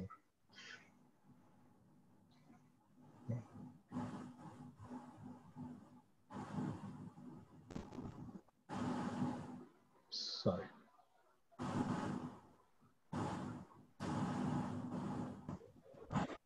Okay. Next, big mistake I see commonly, and I referred to this before also, is try to inspire, not to impress. That's a technical issue here. Okay. So what we will look at is, okay, you know what, in the interest of time, I'm going to skip this part. So I had some stories show from some really big companies, very impressive products, but they don't really hit home because they're talking about technology. They're talking about how great their technology or their product is. Instead of following the story arc, and it kind of misses. Okay, let's just Thank you, Satya. I'm excited to show you how we've fundamentally redefined hybrid, so you can bring Azure innovation to your data center virtually anywhere. Imagine I'm responsible for IT operations at Woodgrove. Here's my IT dashboard. Now I'm responsible for managing a heterogeneous environment with increasing system sprawl and data silos. And it's my responsibility to deliver the agility the business demands while ensuring the compliance and security of the entire estate. With Azure Arc, I can manage all of my resources seamlessly from the Azure portal, extending management capabilities, Azure management capabilities, to my data center. Now, through a few simple steps, I can connect my data center to Azure. We ran through the steps moments ago on this HP Superdome Flex here on stage. And momentarily, you'll see my Orlando data center show up as an Azure location. There it is. Now, with Azure Arc, I can extend Azure Data Services to my data center. My bank is rolling out a new risk management application. Let's see how Azure Arc fundamentally changes the game. So within the Azure Marketplace, you can see preview container instances of the Azure SQL DB and Azure Database for PostgreSQL. My risk management application runs on Azure SQL DB, so I'm going to select that. I'm going to choose to deploy it to that Orlando data center I just created. Okay, I'm going to stop it here. Microsoft is usually such a great storyteller. But you saw this one fell flat, right? What got missed here? So why did this not work? You can see it was making some common mistakes. So first off, who was the hero of the story? It seemed to be Azure. Who were, when she talks about, I'm trying to bring my Orlando data center online, and here it is. She skipped a couple of steps in there, right? So remember when we said, when you're building a story, you build the quest and then the challenge before you bring the solution. She went from quest to solution, skipping the challenge. Did you see that? So she said, I want my data center to be live, skipped over the challenge, went to straight, here it is. And it falls flat. Unless you bring out that quest, that challenge, the story will fall flat.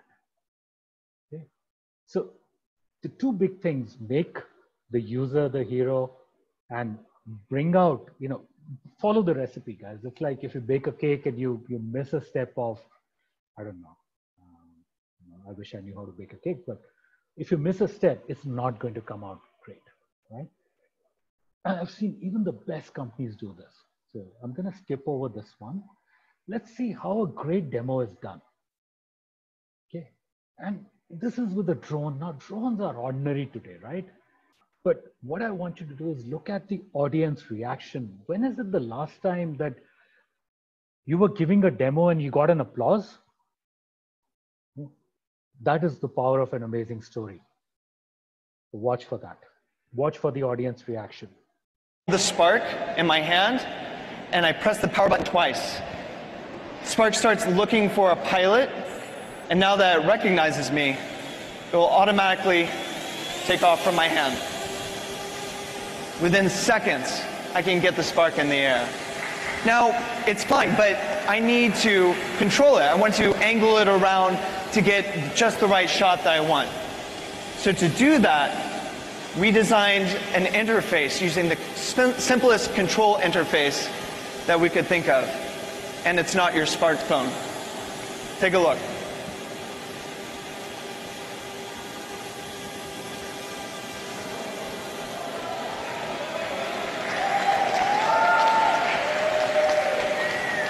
Just using my palm, I can move Spark left, I can move it right, I can use it up and down, I can push it away from me, and I can pull it towards me.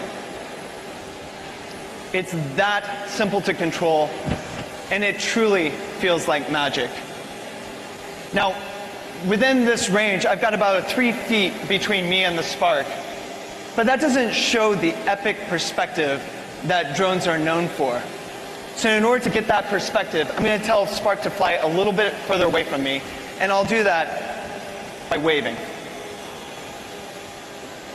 Just like that, Spark flies about 10 feet away from me and keeps me centered in the middle of the shot.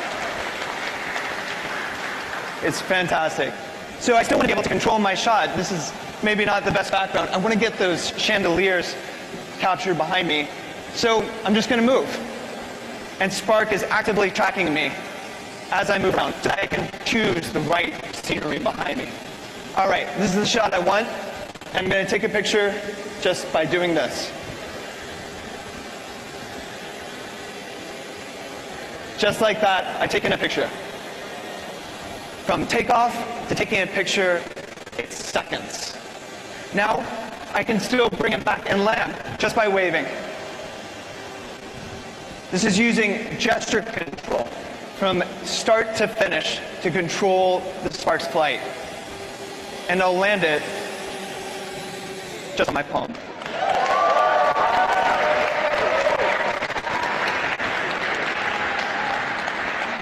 So you can take amazing response, right? And what made it thrilling, he just followed that recipe. Set up the quest, set up the challenge, and provide the emotional payoff. Not just say, here's what the product does. It's about just follow the recipe and the results happen. Okay. So I talked about inspiration, right? And I said the 3 pillars, they were engage, simplify, inspire. We've talked about engagement, we've talked about inspiration. Let me spend a couple on the middle part, simplify. You take abstract concepts and you not only simplify, but breathe life into them. Okay? And I'm going to illustrate it with a real example. And then we will have our Bollywood star that I've been promising. So this is a statement, and this is verbatim. I've copy-pasted a statement from a white paper on machine learning, right? And it talks about bias in data. Okay? It's an issue we know about, right? That there is bias in our training data, which leads to bias in our models, and that's a problem. And this statement says it accurately. This statement says it completely. But is it clear? Do you understand? It took me about 4 readings to understand what this thing was trying to say. More importantly, can you remember it? If I asked you a week later, what did that statement say? Would you remember it? And does it really hit home? Does it touch your heart? Okay, so I'm going to show you a story version of this, and I'll tell you how you get from A to B? How do you get from a raw abstract statement to a story version, which has life in it? Okay. So the same statement I've put in. An algorithm trained on the MC2 dataset mislabeled a man standing in a kitchen as a woman. Our data is gender biased. It kind of hits home, right? So I'll ask the same questions again. Was it clear the first time you read it? Is this something we will remember? If I asked you a week later, will you remember? You'll probably say, yeah, I was talking about a man just because he was in a kitchen, he was called a woman. Will this compel you to do something? Right? It does move your heart. I mean, till we move, right? Till we touch their hearts, till we hit their guts, we won't get action, right? Abstract statements don't get action. Right? It's the heart, it's the guts. How do we get from A to B? Simple recipe, simple process. Step one, describe the concept. And it's exactly what I did in the first part. You know, I copy pasted a statement. You take whatever idea that you have, whatever concept that you want to convey, put it down in writing in whatever way, shape, or form, whatever paragraph that you can. Step one, done. Step two, think about what does it do? So you've described something. What does it do? What is the outcome? What is the implication? So I went through and said, okay, it means the implication is that it's going to mislabel some people because it has stereotypes, right? So the concept was the data has stereotypes. So which means the outcome is that it will mislabel. So it will mislabel some maybe older people. It'll mislabel some people from different races. It'll mislabel people from different genders, right? So it'll have misclassification. Okay. Next step, what is the big impact for one specific person? So let's pick one person. Okay. If you talk about a class, it's abstract. If you talk about one person, it's an inspiring thing. So say, okay, let's take one person. So it led me to that. There is a man standing in a kitchen, right? It could equally well be, well, it was a minority who was misclassified as a likely criminal, right? It could be an older person who was misclassified as somebody who's likely to be bad at their job, whatever. So you pick one example for one specific person, which directly follows from the original statement, but you make it a big impact, right? That's it. And you can go through this a few times iteratively. That's it. Okay? So instead of saying the abstract thing, you say the story version of it, and you will be far more impactful. You'll be far more memorable. You'll be far more inspiring. Okay? And this is something you can easily practice. So if you take away one thing from this session is take this, right? Instead of saying some abstract stuff, throwing a lot of tech buzzwords, make it real, make it impactful. Okay? And a basic blunder that you're probably making, you're focusing on your product names. I don't know how many times I see this in product pitches by entrepreneurs. They talk about their products. They want me to know that my product is called X and I have, 3 versions, 3 products, and the one you're talking about is called Y. Like, I don't care. I don't give a shit. First tell me about what it'll do for me. Later, if I care, I'll ask you what that product is called. Okay? Don't focus on the product name. Focus on what it does, what impact it creates. Simplify. I couldn't remember your product. I know it's important to you, but you are the one selling me. Make it about me, right? So don't make this blunder. Okay? With that, the promise I'm delivering, Amir Khan talked about storytelling, and you will see a lot of the things you've been hearing. He captures the big difference. He does it intuitively. He's a genius. You and I are not. We need a process, but we have the same tools now. Watch and enjoy, and I'll come back with answering some questions. So Satyam Jayate is a television show that we did, in which we picked up a lot of social issues and researched as best as we could and then shared that with people. So all of what we were sharing on the show was all factual. However, it was a combination of very hard journalism and storytelling. And because I've always believed that I don't want to convince a person intellectually. I want to touch the person's heart.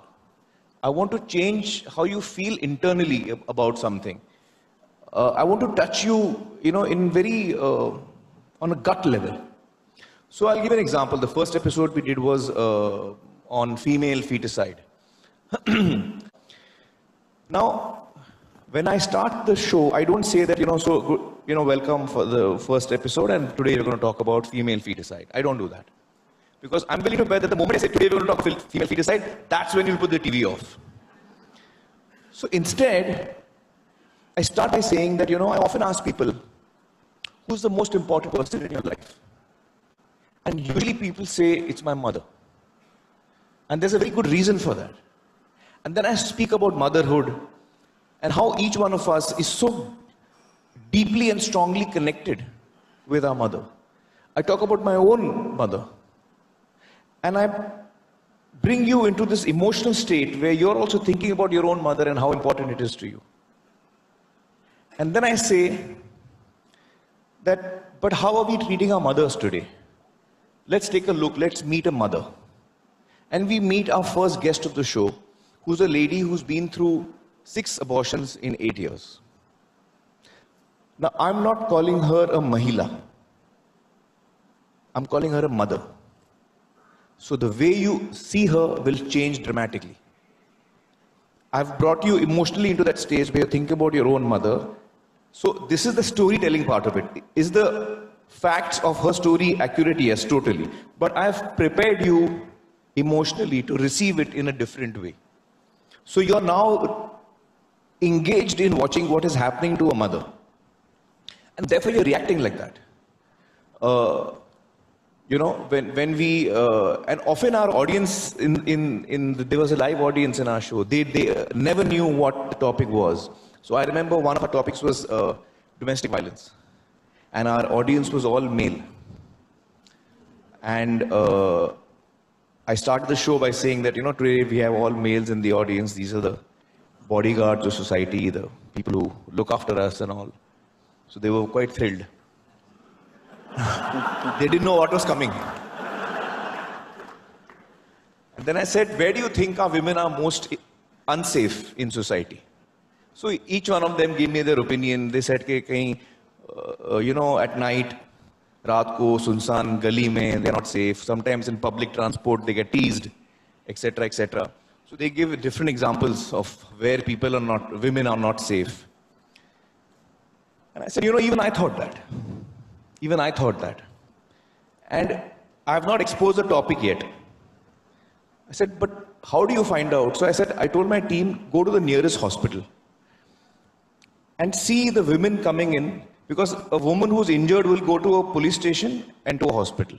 Police station, she may or may not go. She might not go. Some women are hesitant to go. But hospital, she will go to get herself fixed. So go to the hospital and find out why women have come with injuries. What are the injuries? What is the source of those injuries? And then we discovered in Baba Hospital, which is in Bandra, in a city like Mumbai, which is supposed to be one of the safer cities in India. In Bandra, whereas in the show I had said, Dilwale bhi rehta hai, or bodyguard bhi rehta hai, or Rangila bhi rehta hai. The 3 Khans all stay in Bandra. So उस hospital में हम जब गए तो पता लगा कि more than 50 to 60% of the women who were there had come because they were beaten up at home. And so I sum up that entire introduction, which is about 15-20 minutes, in which I say that so our women in our society may or may not be injured in a lonely road or in a bus stop or in a train, but 50% के ऊपर chances है कि घर पे पिटने वाले हैं. That's when the topic locks in. but there is a drama to that storytelling, you know, and then you're sitting and you want to know more. So the interesting thing, you know, what he's talking about, the facts have to be on your side, but you have to prepare your audience to receive the facts emotionally, right? And if you notice, that's exactly what Vinod Khosla said in the beginning, right? You have to have the facts on your side, and then you have to do storytelling. Okay? So the difference though is now you know, right? And now you know how to build stories, right? How do you connect with customers, engage them, touch their hearts, not only touch their hearts, have them fall in love.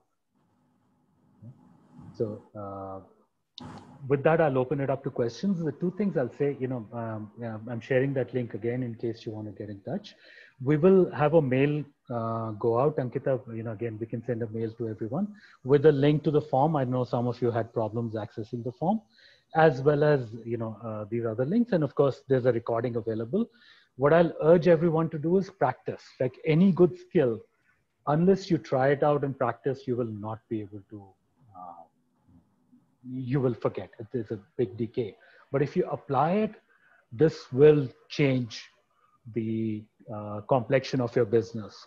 This will actually help you cut through noise, get, you know, customers to engage, to get, you know, understand what your message is, and to be inspired to act on it. Okay? With that, let me open it up to questions. All right.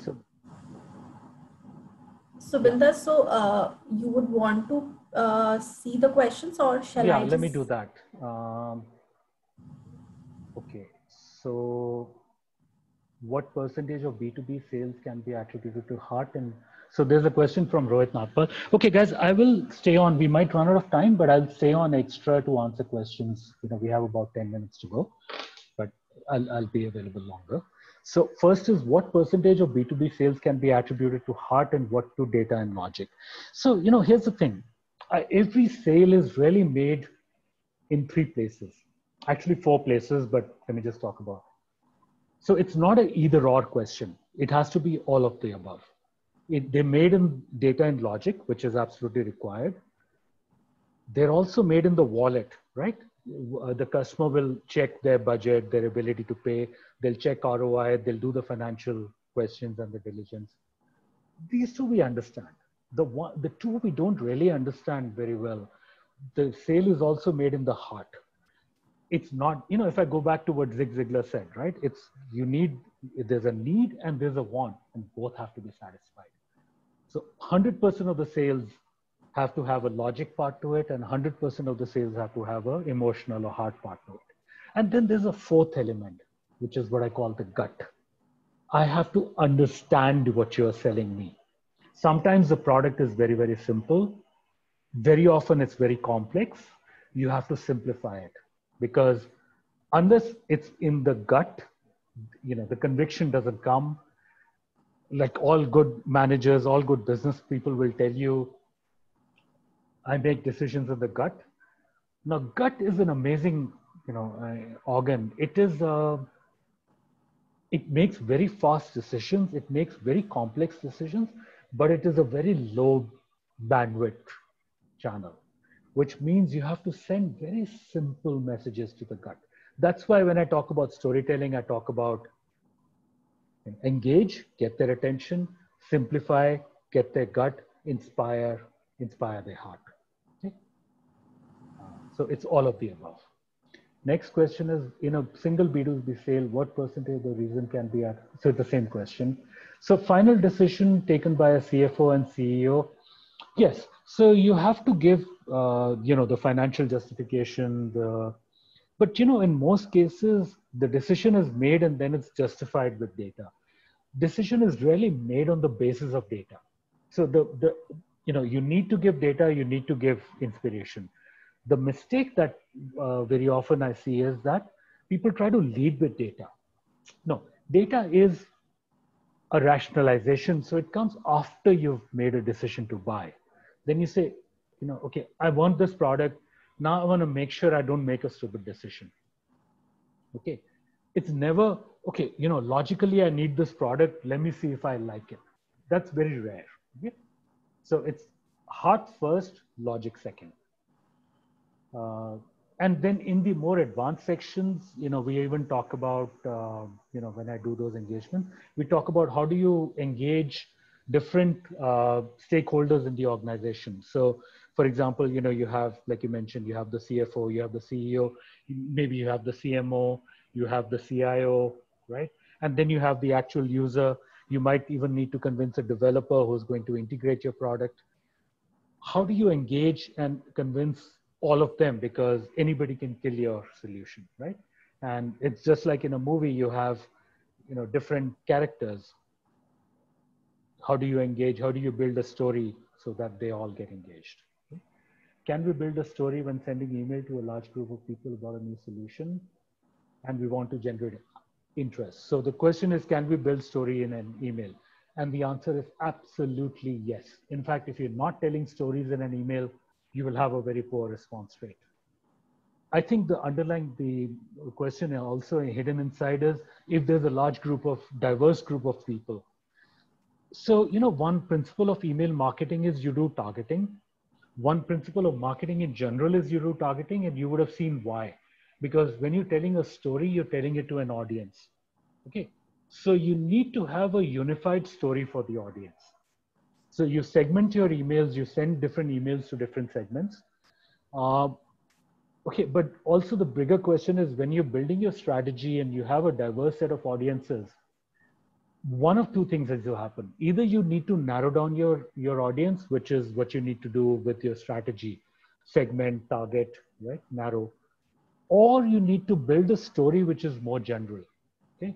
So some products like the Google story you saw, Google tries to sell to everybody in the world. So you get into universal stories, you get into universal emotions, right? So now we're getting into some fairly advanced territory. But reality is every time you sell a product, you need to have a clear target, you need to have a segmentation, and your story needs to resonate with that segment. Next is let me see here.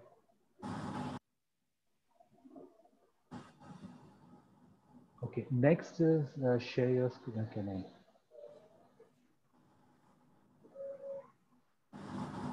what makes the audience like this format more than others? Okay, I guess the question is what makes audiences like stories more than others? All audiences love stories. Humans love stories. I mean, there's plenty of people who've written or talked about, why storytelling is something universal. I'll not go into that, but all I want to say is stories work, right? There's lots of research. In fact, some of you may have picked it up today. What I told you is a story. This whole session was a story. Okay, it had the same story arc that I've been preaching here. Next is, can we build a, it's the same one. What is the oh shit moment in story arc? So oh shit moment is the point when the audience realizes that there's a lot to lose. Okay. So if I go back to, what are the steps you take the audience through, right? So like this, like even what Amir Khan was saying was, prepare the audience before you give them the facts. How do you prepare the audience? First, you have to get their attention. Okay? Second, you have to tell them what the stakes are, okay? Which is the oh shit moment. The stakes are when you say, look, this can make a big difference to your life, and it could also go wrong. So if I go back to the Vakas story, it was about, COVID-19 can bring your factory to a halt. Right? So you say, look, this is important to me. This is the moment. Oh shit is the moment when your audience gives you a few minutes of their time to say, yeah, you're talking about something which is important to me. I'm going to listen to you. Right? And you bring it out by bringing out something that's important, which has a high positive impact and a high negative impact possible. Right? That's your oh shit moment. Next is, what about two target profiles like agency or individual B2B? Yes, very good question. So you have multiple target profiles in certain cases, especially if you're doing enterprise selling. Now, I'll give you a short answer, but there's a very long answer, which I do in the more advanced sessions. The short answer is you need to unify on one anchor, one hero for the story. And that's usually one of two people, either the main decision maker, the main stakeholder. So if, like, for example, if you're selling a marketing product, if you're selling to the CMO organization, you can make CMO the hero of the story.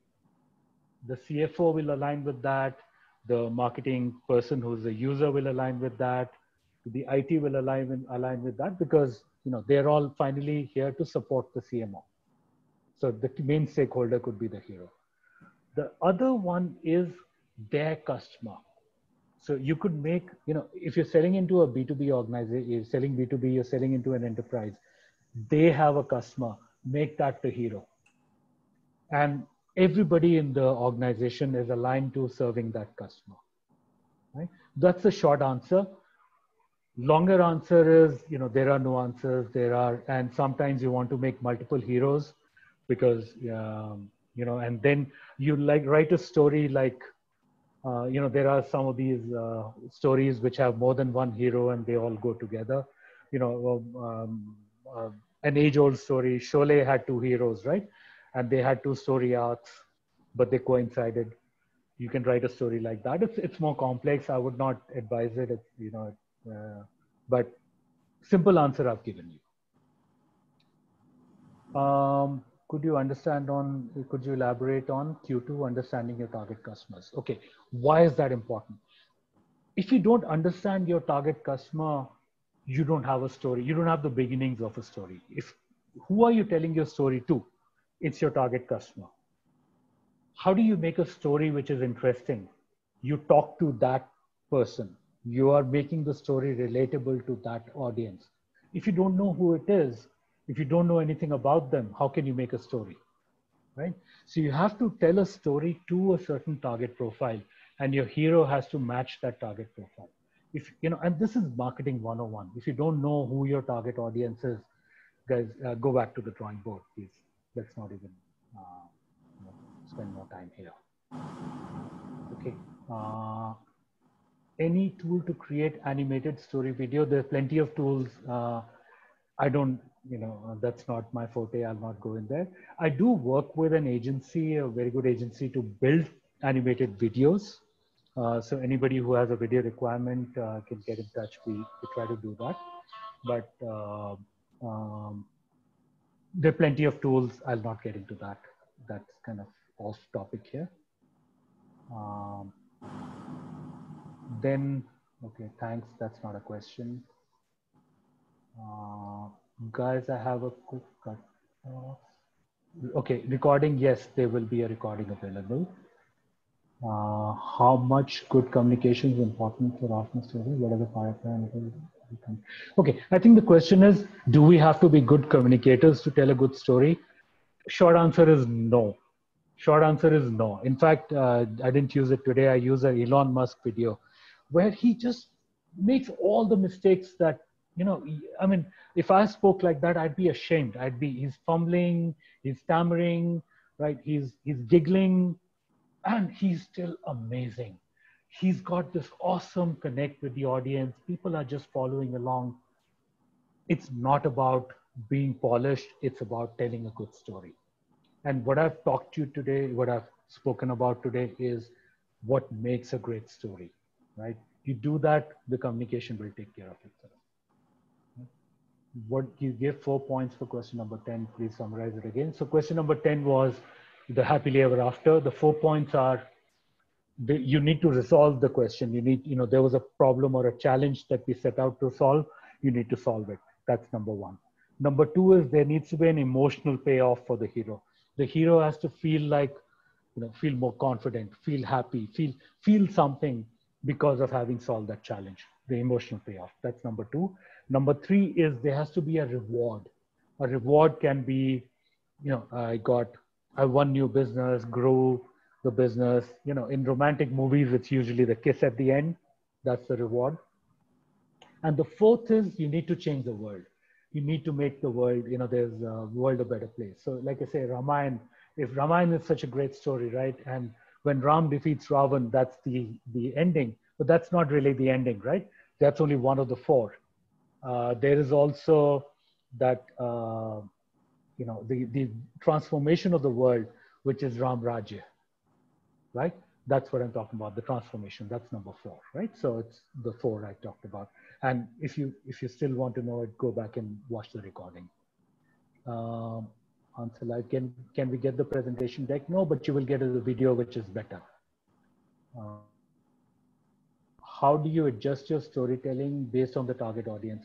Because your story has to be for your target audience. So know your audience before you tell your story, and you know your audience coincidentally by answering the same questions that I've given you guys. You know, get in front of an audience. Before you get in front of that audience, answer the same 10 questions that I've shared with you. You will know your audience down pat. You will be able to tell a great story. Okay. Then is it necessary to storytell in every scenario?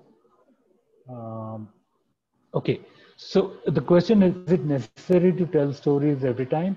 Short answer is no, but most time it does. So every time you need to engage somebody's attention, you need to ask them to understand something, you need to ask them to make a decision, right? So 3 pillars. If you are fighting for attention, you need to tell a story. If you've got a difficult concept that they may or may not understand, you need to tell a story.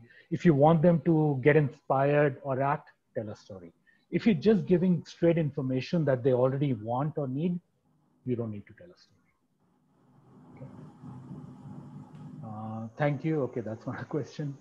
How we overcome the challenge as selling to a person. Okay, the question is when the customer does not realize the need. Okay, so the thing is you have to make them understand that they have a need. Okay, so I rephrase your question. So the question is, if the customer doesn't understand they have a need, how can you sell? So I said, now you have a 2-step selling process. First, you have to sell them on the need. Then you have to sell them on your product. So first you tell a story which helps them realize they have a need. Okay, if you go back to the Amir Khan example, you know, when he says, okay, I do a 15-minute intro, guess what he's doing in that 15 minutes? Guess what he's doing? He's selling them on the need for the topic. He said, I don't tell them the topic. I sell them on, you know, he starts with motherhood. He talks about where women are safe, where they're not, right? And at the end of it, the story locks in and they want to know more. He sold them on the need for that session because now they want to hear the rest of it. You need to do the same thing. You have to first make them realize that they need your product. That's a sale in itself. Then they will ask you for, okay, how do I solve this problem? Now you sell them on your product. Okay, guys? So you have 2 stories to tell. Next is, can we show the question answer page? Sorry, I don't know that. I don't know how you do that in Zoom. Do we have data that can tell us about the impact of storytelling? Look, all I can tell you is all stories need, all sales need storytelling. Sometimes sales happen without the need of storytelling because the customer builds a story in their own mind. So your job is to help them build that story if they're not doing it. You know? So it's like some products or some cases, the customer calls you and says, I need this right now. Why? Because they've already sold themselves on it, right? They've already sold themselves that story. They've already told themselves that story. In other cases, you have to do it. Right? So the evidence I'll give you is look at all the best companies in the world. They're all storytellers. Okay? I don't have specific data which can attribute certain sales to stories, certain to not. I mean, look at the picture on your screen. This guy was an iconic storyteller, right? Okay. How can you change mindset of customers who prefer only foreign products, I guess? So again, you have to first figure out what is the hang up, and then you have to build a story to go around that. So short answer is figure out why they are hung up on foreign products, right? Anything else, like anything else, wait, you have to change your mindset. And again, I'll say, Amir Khan showed it beautifully, right? People have this hang up that, yeah, you know, there's enough safety for women, right? We don't, it's not a big enough problem. We don't need to really do anything about it. Not in my class, not in my set, right? Not in Bandra. So first thing you do is sell them on, guys, no, that's not really the answer, right? And you can't do it with data. You have to do it through a story. Once you change that mindset, then you have a shot at selling your product. Okay, what makes warm introduction email, what makes warm introduction following messages, which are likely to get read? I don't know what the question is. Sorry, I'm gonna skip this in the interest of time. Even if a product is similar to some others in the B2B space, can a good story sell a product? No, so, okay, the question is, even if our product is the same as some others, the story can sell. So the short answer, that's not what I'm telling you. Okay, I'm saying storytelling is important. If you don't have a good story, you will not be able to sell even a great product. Okay, now there are some cases where you can take equivalent products and you can use storytelling to differentiate.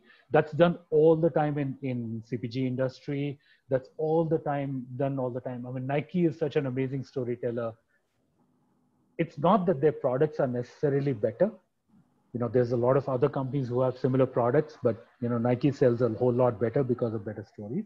So stories do have a major impact, but that's not what I'm teaching you today. What I'm teaching you is how to create a story for a superior product. Okay.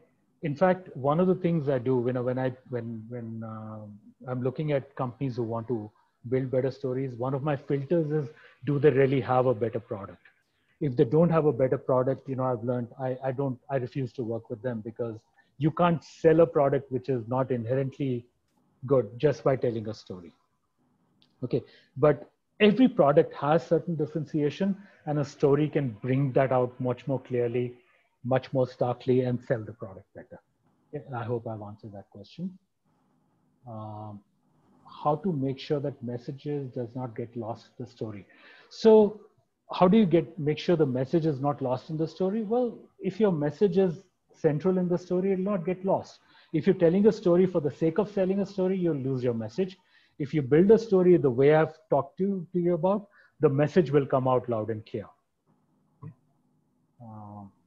So the recipe I've showed you is about building a story for your product or your message, not necessarily about building an entertaining story or the best story. When we have a meeting with CXOs, they know what they are here for. Why are they having the meeting? With that setup, won't they get bored right off? Okay, so the question is, if the CFO is already there because you know they've accepted that they want your product, why do you need to tell them a story? Well, let me ask, put the question in reverse. Does that lead to a sale immediately? Does that lead to an outcome immediately? Are you even able to hold their attention through the meeting? So, yes, they came to the meeting because they decided they had a need and you were there to help them. But are you able to hold their attention? Are you able to get to a result without telling a story? If you're able to do that, congratulations, you don't need me. Please go ahead. If you're having trouble getting and holding their attention, if you're having trouble conveying your core message, your differentiation, the power of your technology, if you're having trouble inspiring action, you need storytelling.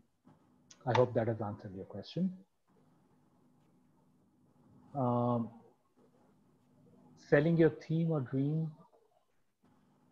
Okay, the question is, does selling your dream or your theme to a boss or manager who never trusts you with that work? So first of all, you're not selling your dream, guys. You have to be selling to their dream. If you're selling your own dream, sorry, go back 101. I'm not interested. You have to first understand what your audience cares about. You have to show them how they can achieve their dream And if, by the way, that helps you accomplish your dream, fine.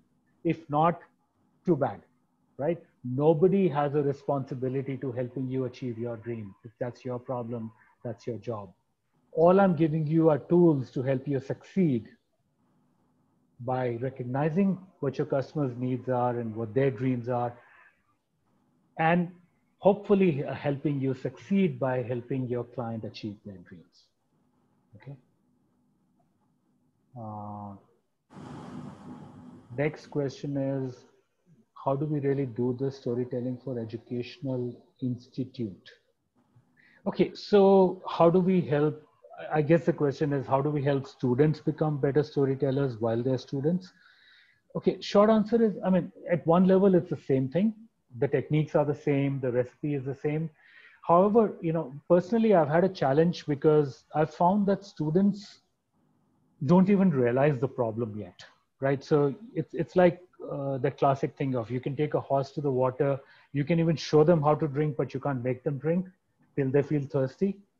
What I've found is that the students are often not thirsty for storytelling. So I think it's really, if you can make them understand the importance of storytelling, then they might be willing to invest in trying to learn how to do it. But that's a challenge I've seen. Very often they don't realize the need and they're not thirsty. Okay. What if your customers know that you are selling, changing their emotions? Okay, so first of all, you know, there's nothing. I'm not doing any hocus pocus. There's no trickery here, guys. We're not are to change their emotions. We are here to entertain them. But more importantly, we are talking about their needs. You know, I'm here to help them, right? We are here to help them achieve what they want. Okay. In the process, we are engaging their emotions. And all human relationships are that only. Okay. If you try to fool them, yes, they will feel reluctant, they will feel cheated, right? But like I said, you have, like Vinod Khosla said, like Amir Khan said, you have to have the facts on your side. Right? If you don't have the facts on your side, then yeah, there may be some trickery required, and that's why I don't even want to go there. That's why I refuse to work with companies who don't have a clear advantage that they can sell, and they don't have a clearly identified customer that they want to sell to. Okay. So anybody, look, guys, if you want to trap me into saying this is all trickery or some, guys, please stop. Don't waste your time or my time and everybody else's time on this. Let's not go there. If you genuinely want to learn how to leverage this powerful technique to help your customers, let's talk. Is it necessary to mention COVID in the scenario in email? Okay, that depends. So the question is it necessary to mention COVID in an email you're writing to prospect?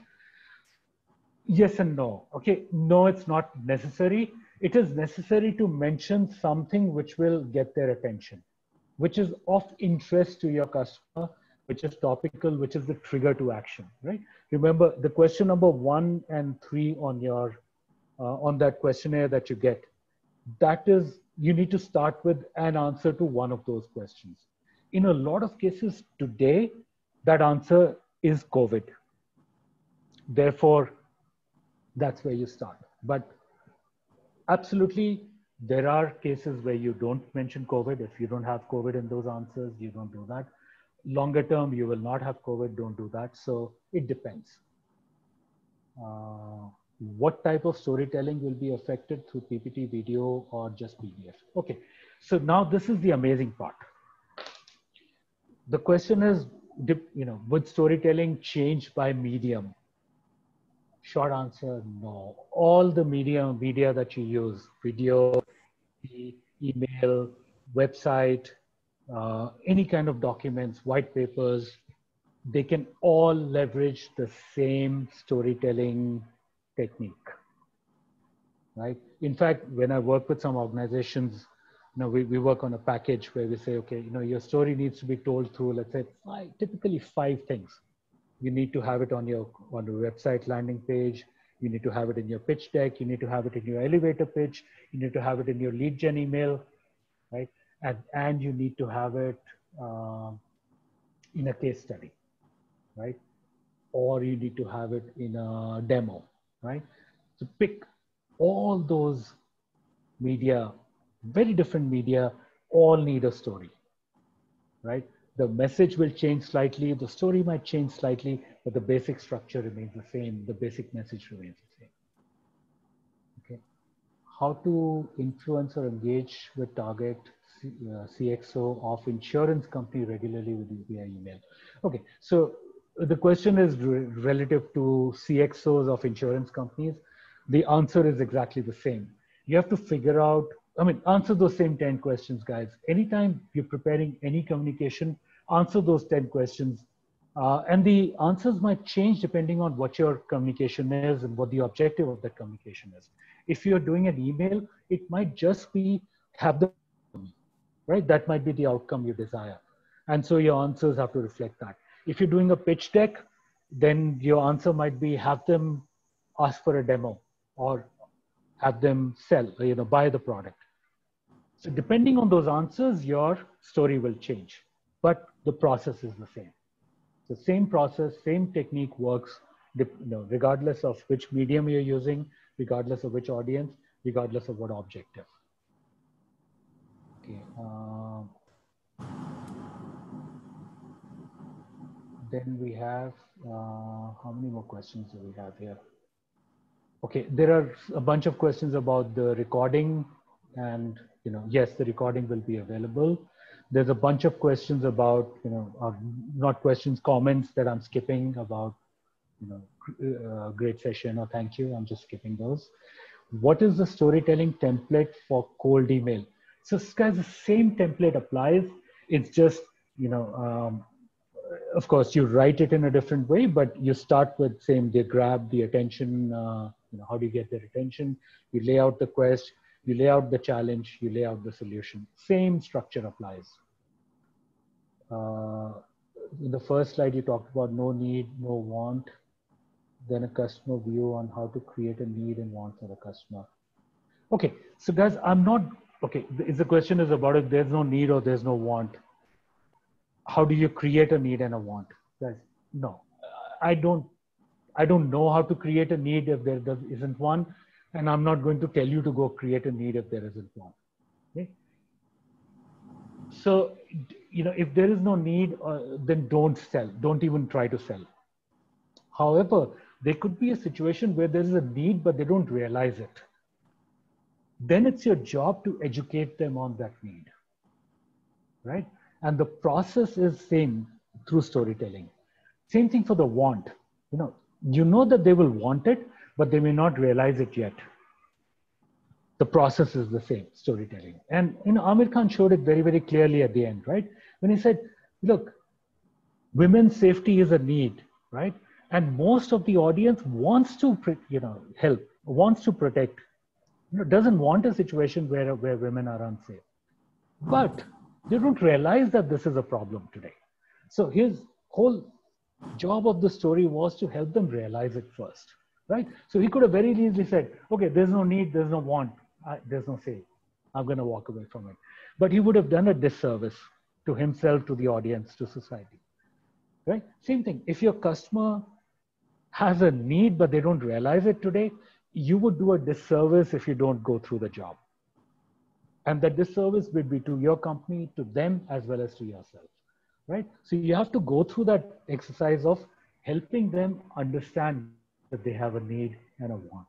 If at the end of it, that's not a genuine need, it still doesn't connect, too bad, right? Move on.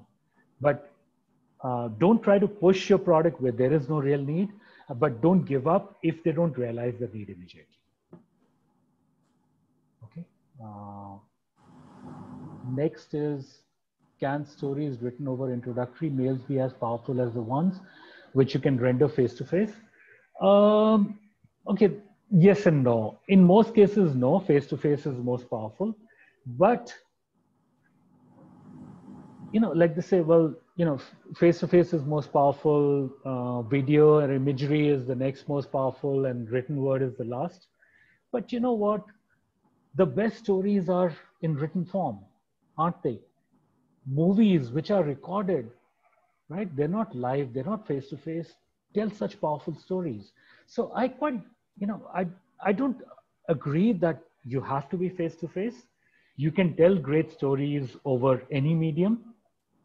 You can tell great stories without visuals. You can tell great stories in recorded form. It's got to do with the power of the story, right? But between, like, if you had the same story and I had a choice, I would always want to do it face to face. No question about that, right? I would always want to do video over a written form or an email. No question about that. But each medium has its own challenges as well. So you pick and choose. Hi, Subinder. Shall we take other questions offline? Sure. I think we're done here anyway. Or any last question, closing question you would like to take, Subinder? No, I'm okay with if there's, we've run quite a bit over time. All right. Okay. Any closing statement, thoughts, Subinder, before we end the session? No, guys, I hope you guys enjoyed it as much as I did. And I really hope you take value, you take some benefit from this, and build great companies, build great businesses. Thank you. Thank you so much, Subinder, for your time and efforts. And thank you everyone for coming and attending this super session. And I will meet all of you on 29th of September with an episode from Digital Pre-Sales Automation. For more details, please visit nasscom.in/events. Thank you everyone. Thank you, Subinder. Thank you so much. Thank you. Thank you. Bye. Bye.